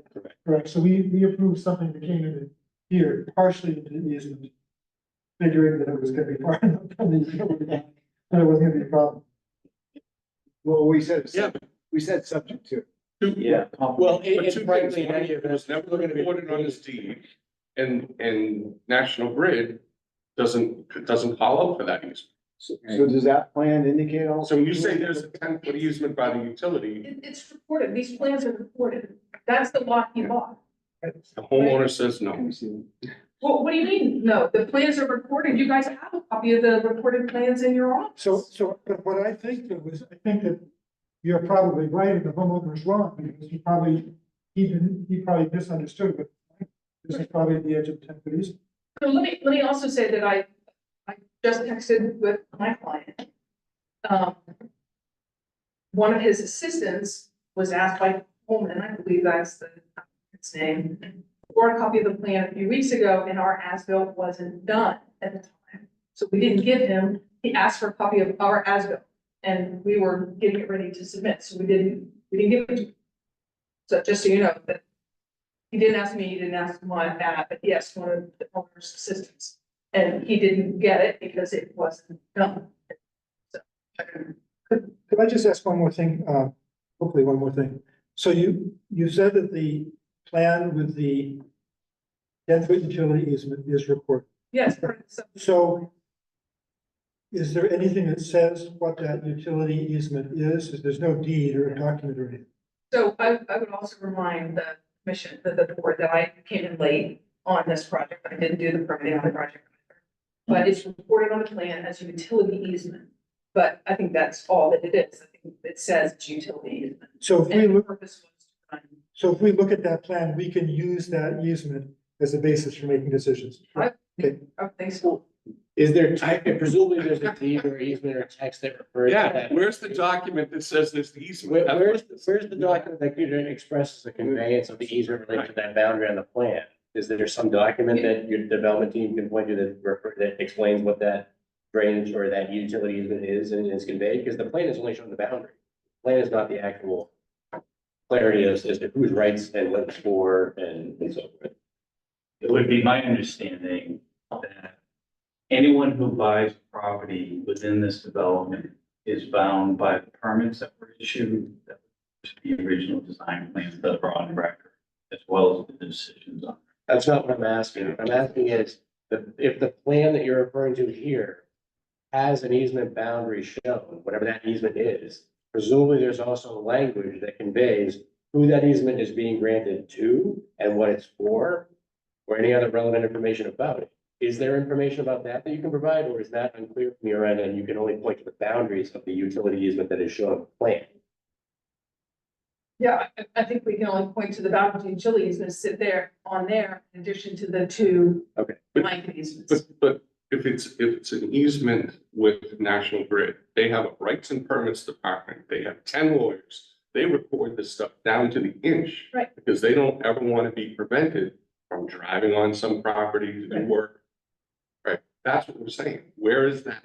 How did that get conveyed? How did the developer agree to it? How did it get conveyed? And how did it get recorded? Because that's what the homeowner. So I provided the two utility easements to this board in the packages twice. They are the grant of easement, Mass Electric, and the grant of easement to gas. Those are their easements for this project. That's it. So where does it define exactly where they go? That's what I'm saying. How do we know it's on that? That's. Right, it says, I suspect that's in the title. So yeah, I haven't done the title, but I suspect. I have to agree with But I think it might be the condition. Yeah. Forget, we're talking about different easements here. There's There's easements a drainage with easement, record, it's right? different. There's easements with record. Reading that. These aren't necessarily the same. I don't think we're gonna get specific dimension. It's gotta be recorded somewhere. It looks like How we does have, a human being know where he can and can't go? if I could just clarify, it looks like there's different easements or utility easements we're talking about here. One of which is clearly recorded, which is the utility company easement. The other one, it's not apparent that there's even language referring to and conveying, nobody's pointing to this and saying anything other than we see a boundary on a plan for a drainage utility easement, right? Drainage separately from you, electric and gas, right? Nobody right now has clarified, we don't really know, is there a separate document, a conveyance that deals with that easement? That information is unclear right now. We do know what is on record and recorded because that is stamped at the registry, has a book and page number, that we have information. so there's also, we just need to go back. So there is the blanket gas and the blanket electrics. For the benefit of both of those utilities that they and their lawyers drafted. It's not anything we negotiated because, as you know, they insist on what they have. And that, for them, served the entire development and gave them the rights that they need. Those easements are recorded prior to any deeds out of any of the lots in the subdivision, which means that every single one of those lots are subject to those easements as recorded. Number one. Number two, there's the homeowners association declaration of trust, which talks about all of the common infrastructure in the development, which is also recorded and which every single lot is also subject to. So I don't know what else. I don't know what's. I would suggest, my suggestion is to go back to something Charlie asked, what is exactly the specific ask here? I mean, just parsing out for a second myself, just the individual instance, and I definitely appreciate from the planning board perspective, frustration over lack of clarity or, inconsistencies or wondering what the end goal plan is. The reality is that, also on the flip side is that that particular property owner is still gonna be subject to both constraints and would have to say they wouldn't be able to proceed with the addition, would have to revise the plans if it didn't work. So the reality is they're still constrained by both of these things. And ultimately speaking, while the planning board did pause, and I think reasonably so, seeing the conflict in the plan about the easement on the plan, that seemed to be causing confusion one way or the other.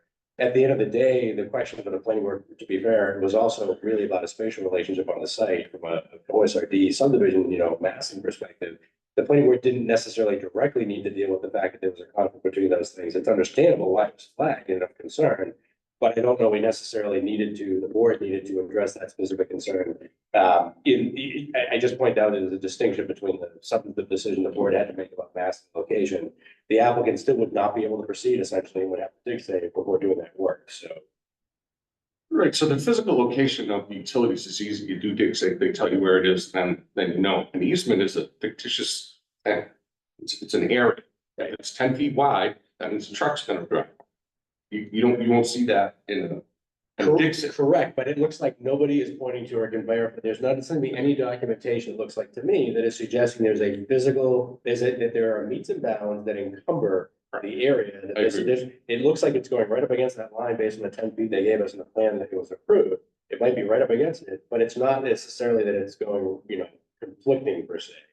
Right? But they basically are gonna dig safe and they're gonna put footings or foundation that's gonna basically go up to or avoid that piece. And if they have to revise their plan or construction report, they're gonna have to do that, period. So again, the substantive question for the board back then was effectively just, is it spatially okay in the subdivision or in this OSRD? That's a distinct question.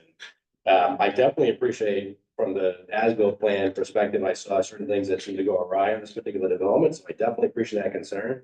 But I don't necessarily see that the planning board needed to resolve 100% the issue here in the context here, because the owner is, this particular lot owner is still going to have to resolve that issue one way or the other if they would run into a conflict in these two constraints. I agree with you. I think if we hit it from a different angle, we actually put the onus, we approved it, but we put the onus homeowner to make the determination, right? Whether or not he was going to conflict with the easement. And if so, then it's up to the easement owner to enforce it.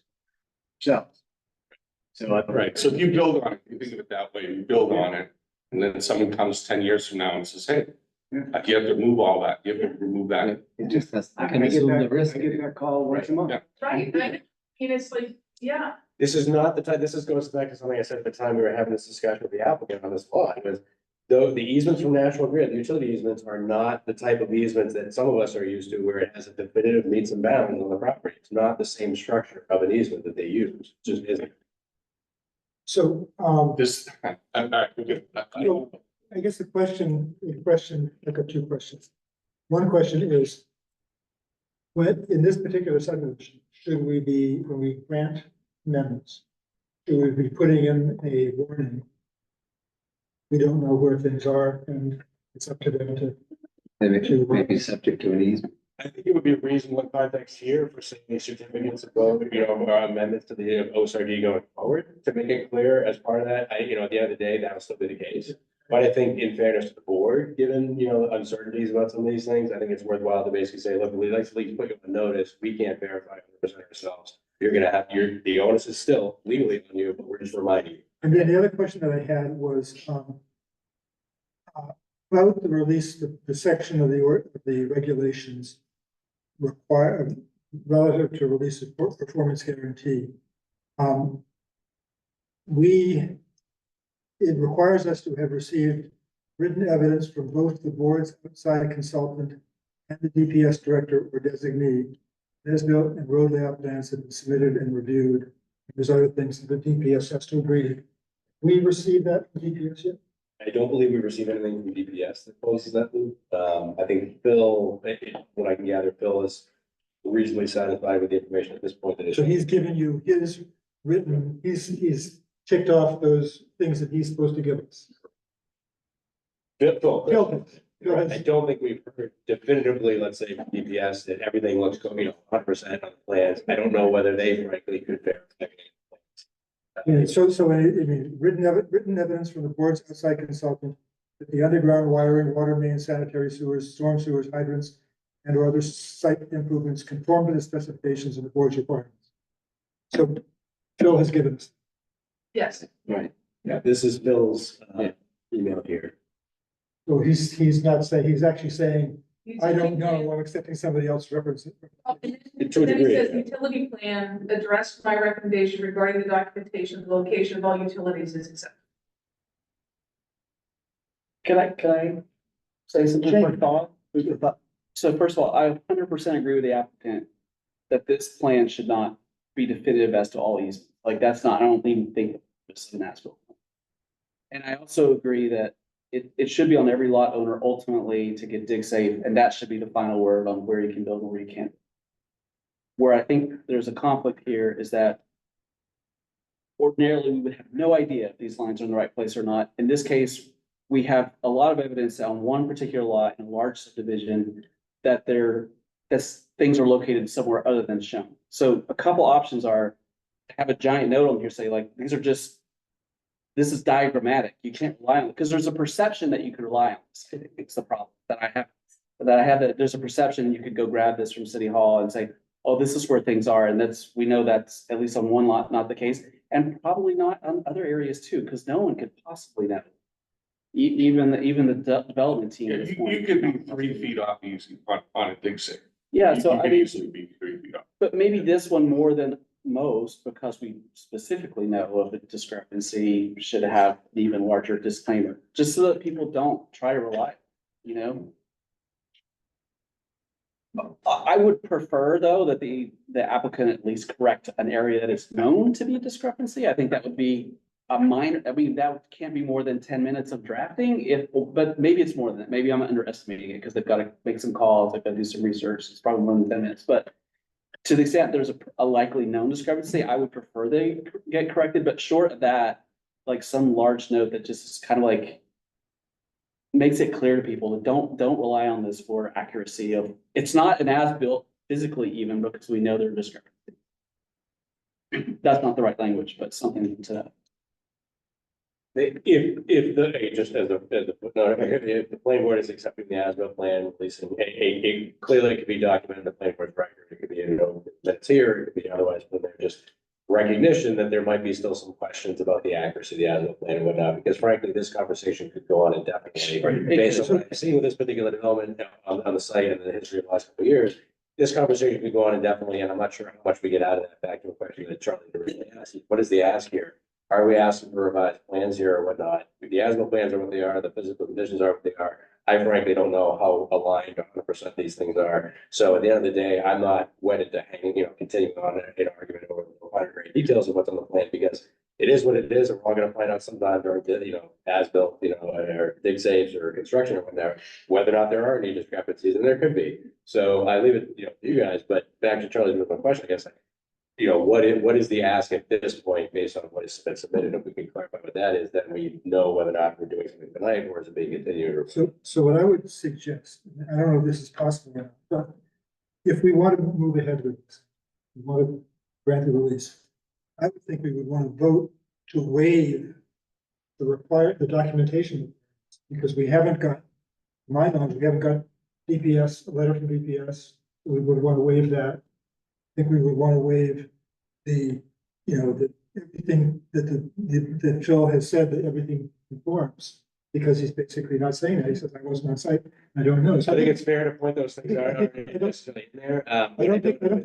think we, it says we can't do that. I think in fairness to your point, I think that's accurate. I guess the question I would ask there is, you're talking, when you say waiver, we're talking mechanism like. We're waiving the rules. We're waiving the subdivision rules and regulations to say, we waive item 1B, 1C. Sure, but I guess are you doing that in the context of an amended OSRD subdivision special permit, or just as a? No, it's a waiver to it's to the release of performance guarantee. To allow us to release the performance guarantee, we have to acknowledge that we don't have the information that was. And you just want to, on the record, note the fact that the board would be. Because we can't vote otherwise. I think it's fair. I think that's fair in the context of the language. So I think the point is, if we wanted at this point, move ahead. I don't know how other members of the board feel, but if we want at this point to move ahead with release of performance guarantee, I think we basically have to say, even though we don't have the information we're supposed to have from our consultant and our director of public services, we are moving ahead with. I think in my personal opinion, either that or the reference to, we're not sure 100% of the as-built accuracy, either of those would be. Well, we can do both. Right. We Right, clearly don't have the documentation. I think both seem reasonable, yeah. So I'm not as familiar with the procedure, whether or not you can do that, so I would agree.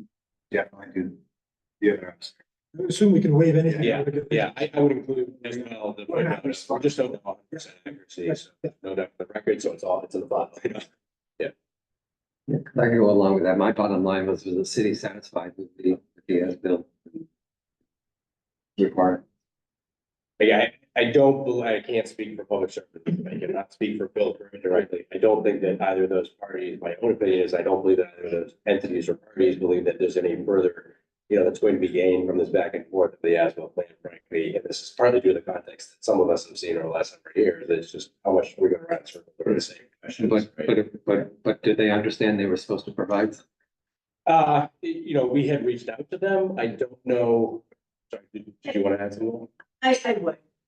As you're aware, this project was started 5 years ago.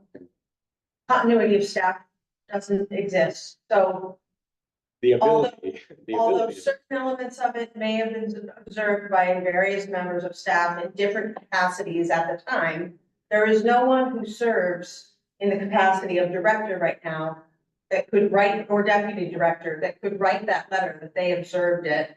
And that is why you are lacking the letter right now. We have to rely upon those that constructed it, the documentation that was provided by them. And to your point, the fact that these are diagrams of the as-built condition, they are not dimensioned. There are no dimensions on that as-built. And I think that's a critical thing for everybody to remember. These are diagrams. People need to look at them. When you look at the massing and you say, does this structure fit? You say, we think it fits. And as you did, you say, now it's on you, applicant. You go verify that you actually built this thing. So you don't have it from DPS. You can continue it all day long. And we don't have it. We're gonna keep going, chasing our tail. We don't have it from our outside consultant either. So I think that's, that may be, I don't know whether everybody wants to go along with it, but maybe that's the thing to do, is to move to waive the documentation requirements, or the requirements for documentation that the project was built as approved, and in conformance with city standards and regulations. Right. And in light of that, acknowledge the fact that none of us can necessarily verify the accuracy of that. Right. Yeah. See, right. Well, we actually know the underground electric is diagrammatically. Right. Yeah. So it's not even a good diagram for that. Yeah. So that's what's giving me a little heartburn. I make a motion for all the things you just said. Including what Jamie said? Yeah. Then what you. I just wish there could be a disclaimer. I fear someone trying to rely on this plan and it being wrong. Yeah, no, I agree. And I don't like being on record that we waived it knowing that it was wrong without something like a big stamp on here. Yeah. Well, I think word will get around pretty quick. Sean. There's an HOA. Yeah. Yeah. So there you go. So I honestly can't repeat that motion, whatever we just agreed to. I'll tell Caitlin what. We can more or less say. I think it's the waiver of the sufficient requirements as to the written verification from the department, for instance, and the consultant. Yeah. And also, I think a written acknowledgement in the record of the minutes, at least, that there's understanding that there may be discrepancies in the as-built that can't be rectified or So moved. No, you already moved. Yeah. Second. So set, I'll second. So the motion is to waive the documentation of compliance with the plan and standards and specificate and regulations, and to grant the release at the combined motion. Okay, we got a second? Any further discussion? Okay, all in favor? Any opposed? You. Great, thank you. Thank you. Yeah. Thank you. So. 10:18. Is there a possibility that we can defer some of the items on the That's a agenda? good question, Andy. Well, we have to talk about it, even if we don't have to do it.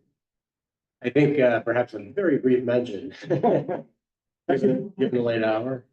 Well, we actually do need to talk about, I was gonna say, was there somebody presenting 59 most? Yeah, sorry, just to be clear real quick, there is not anybody presenting during those, right?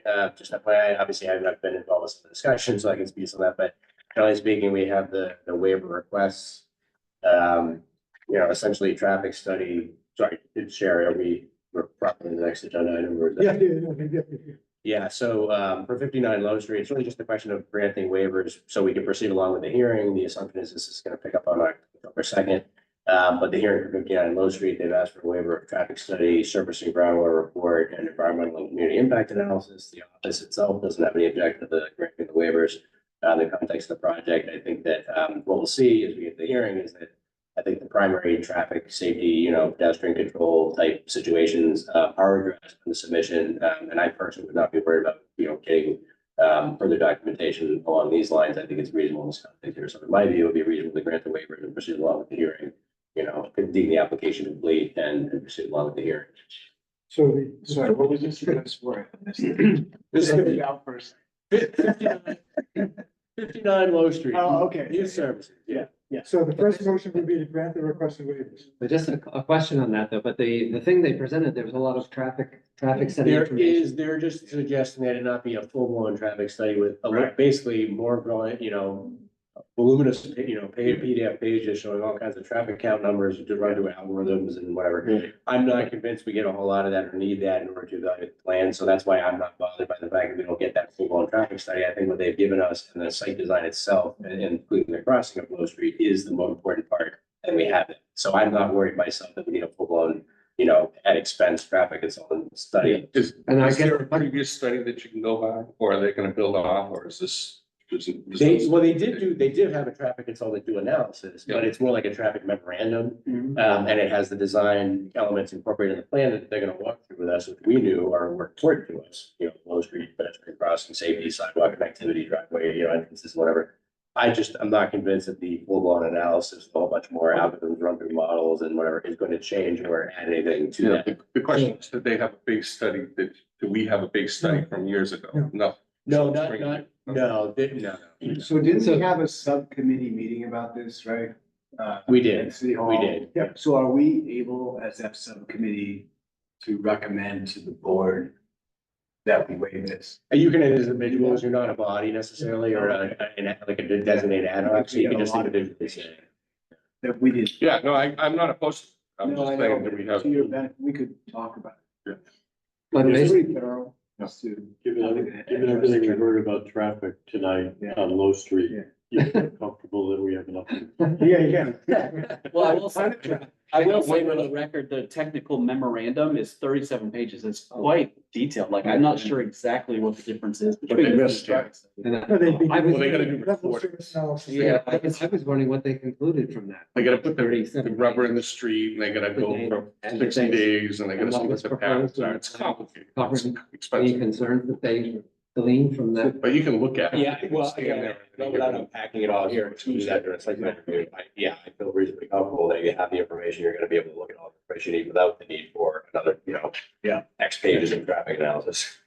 Right, yeah. The doesn't reason I seem ask is, sometimes, obviously, native Framingham, we had intersections that were F, the worst you could have. There's no sense of study, it's F. But if it were a B and it was gonna go to a D, then we'd say, yeah, let's fix it. But in this case, They were very thorough and very concerned about the traffic flow and how kids would be crossing. It's all about the children and coming across the street. And they had some design plans in place. I think we felt comfortable, very. Yeah, I mean, that's the one thing that I would, in terms of the motions here, the second motion, so right now, all we have is like a concept for crossing the street. We don't actually have a plan. And so what I would want to say, I would be comfortable granting the requesting waivers, the first motion. But I would say, motion to determine the application is complete. contingent on incorporation of the plan for off-site pedestrian improvements. I think that really needs to be done because it's not, they've got the engineered site plans and they've got the sketch plan of the crosswalk in reference to the box signal and everything. I think that needs to be part of this. And we told them. So, That's good. so I think that just so we're approving, we know what we're approving. We told them that it's in the site plan. If they can't do it that way, come back to us or they come back to the staff for site plan modification. So does that includes the sidewalks and things that they've shown in the, in the plan? Well, the sidewalks. That lead to the crosswalk and so forth. And my question is. Yeah. Right, that's some good ideas to make it very safe. Right. My concern with looking at the sidewalk was just that, so they're just putting a limited section of sidewalk, and does that in any way restrict what future sidewalk maybe in No, we discussed that. The idea is that it might stub for now because they're obviously not obligated to do the entire length of Low Street. It is meant to connect to future connections. Right. And working with DPS, it's aligned to immediately connect. And they might tear it up altogether if they put a bike lane in. But no, this is supposed to accommodate a bike lane, and one thing we asked them specifically for was as part of the site plan package to dimension the curb to curb distance between the two bump outs, between the two curb. In order to verify that. So we know that there's, at least there's a 5, 11, 11, 5. That's my concern, trying to look at what the sketch was. Yeah. So, would anybody like to make a motion to grant the requested waivers of the submittal requirements for 59 Low Street site plan review application found in section XVE as requested by the applicant? Just as you said. You move. Okay, is there a second? Thank you. Any further discussion of the motion to grant the waivers? No? All in favor? Any opposed? Okay, passes unanimously. The second motion that I'd like to have is to determine the application for site plan review for 59 Low Street as complete, including the waiver of the aforementioned submittal requirements contingent on incorporation of a plan for off-site pedestrian improvements. Same motion in second, right? Yes. I'll move. Second? No? Second. Okay, Charlie's. Any further discussion of this? Okay, wake up. All in favor? Any opposed? Okay, thank you. Okay, what do we have left that we need to do? You want to do the minutes? Didn't we have a letter That's from, that's later. talking about? Yeah, I'm not talking about that yet. Oh, yes, we've got Executive session. executive session. Oh, is that on the Correct. That's why I wanted to make sure you were giving it. Oh, okay. So let's just do the minutes. We don't have minutes for 9/4. So, minutes of 8/21. Any comments or concerns or changes or edits? Okay, I sent my edits in. Motion to approve, anybody? I'll move to approve Okay. the 8:21 minutes. Any second? Bob seconds. Okay, all in favor? Any opposed? Okay, great.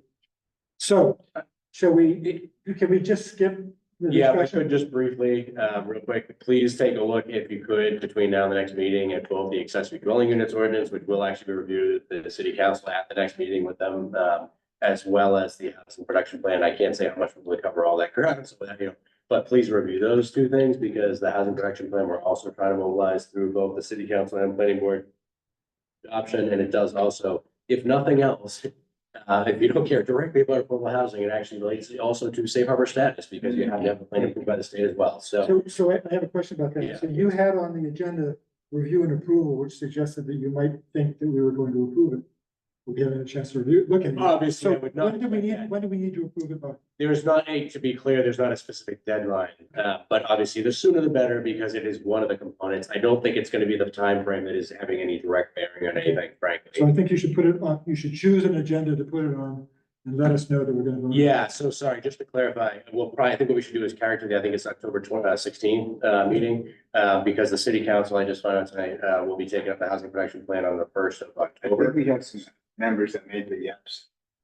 At that meeting? So we may not have Do you wanna, is there a law or what's the? Well, right, Joe, you get one? We need a four. Yeah, we need a quorum, but a quorum is four. What was the date again? The 16th? Is it the 16th? Okay, I'm fine. We're out. Those are not. I'm executive. I should. Unless you want to, Just checking. unless you want to be, certainly be part of it. You don't, if you don't. I want to be. We'll be here. I'll be here. We will be Yeah, here. And Jen might be here. How do you feel? Do you want to continue it to another meeting so you're here? Oh, I'm different. I think whatever the agenda thinks we is fine. I had one question that I could ask Andy offline. Just a question, and I'm not Sure. even edit, just a question. Just a question, and I was just curious, what are the planning board approval of the housing plan that designates that we kind of agree that the summary of what it struck the goals that we approved. Yeah, sorry. It's like, I would not get hung up over every little detail in it. It's meant to be a rough guidance document for how we might achieve things. It's not fixed in stone, anything in there. It's gonna come out at the end of the day. So I would say the same thing to city council. I would not get hung up over every particular in there. It's meant to be a general framework as best we can to predict how we're going to best achieve as much, affordable housing options, in the coming years. But everything is up to the same zoning discussions and, Okay, that was sort of the flavor of what I was trying to get at. yeah.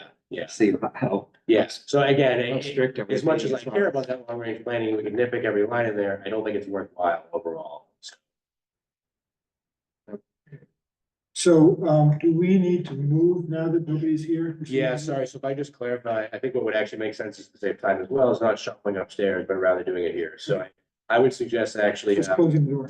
yeah, sorry, just to clarify before we do so, is just that part of our public process, we as a public body, I'm just kind of citing language or paraphrasing language from the statute, but as a public body, we have to do, before we do our closed executive session, the board, I think now, just to clarify, is expected to go into an executive session. This is pursuant to Mass General Laws, Chapter 30A, Section 1. It's to discuss the strategy with respect to litigation in the matter of Pete Dablo, KRA nominee trust, and Tiffany Bartholomew versus City of Newburyport Planning Board, 3 Center Street, as an open meeting may have a detrimental impact on the litigation position of the public body. If the chair, finds that to be in order, I think what would make sense here is we should take a majority vote of the body to go into executive session. We would also, we should have to do that by roll call vote, just for the record, just to be clear, this is just statutory stuff. And then once we've done that, we can, deal with the executive session, but we should clarify here, I think as well for the audience, that we would not be coming back in open session, so to speak. Close the executive session, that would be the end of the planning board meeting, so this would be the end of the live, portion, if you will. So motion would be to move into executive session and upon completion of the executive session to adjourn. Correct. So if there is a motion to that effect, we can just do a roll call vote, we would then adjourn into executive session. Do we have a motion? And move that. Alden, okay. Second. Joey, second, okay, so it's a roll call vote. So, Bob. Yep. Charlie. Yeah, present. No, yeah, yes, Yes. you voted yes. Jamie, Yes. Alden, Yes. Brian, Yes. and I vote yes also, so it's unanimous. Okay, so what we are going to do is connect to another. You're shutting down the other. So, goodbye to our audience. Thank you for attending.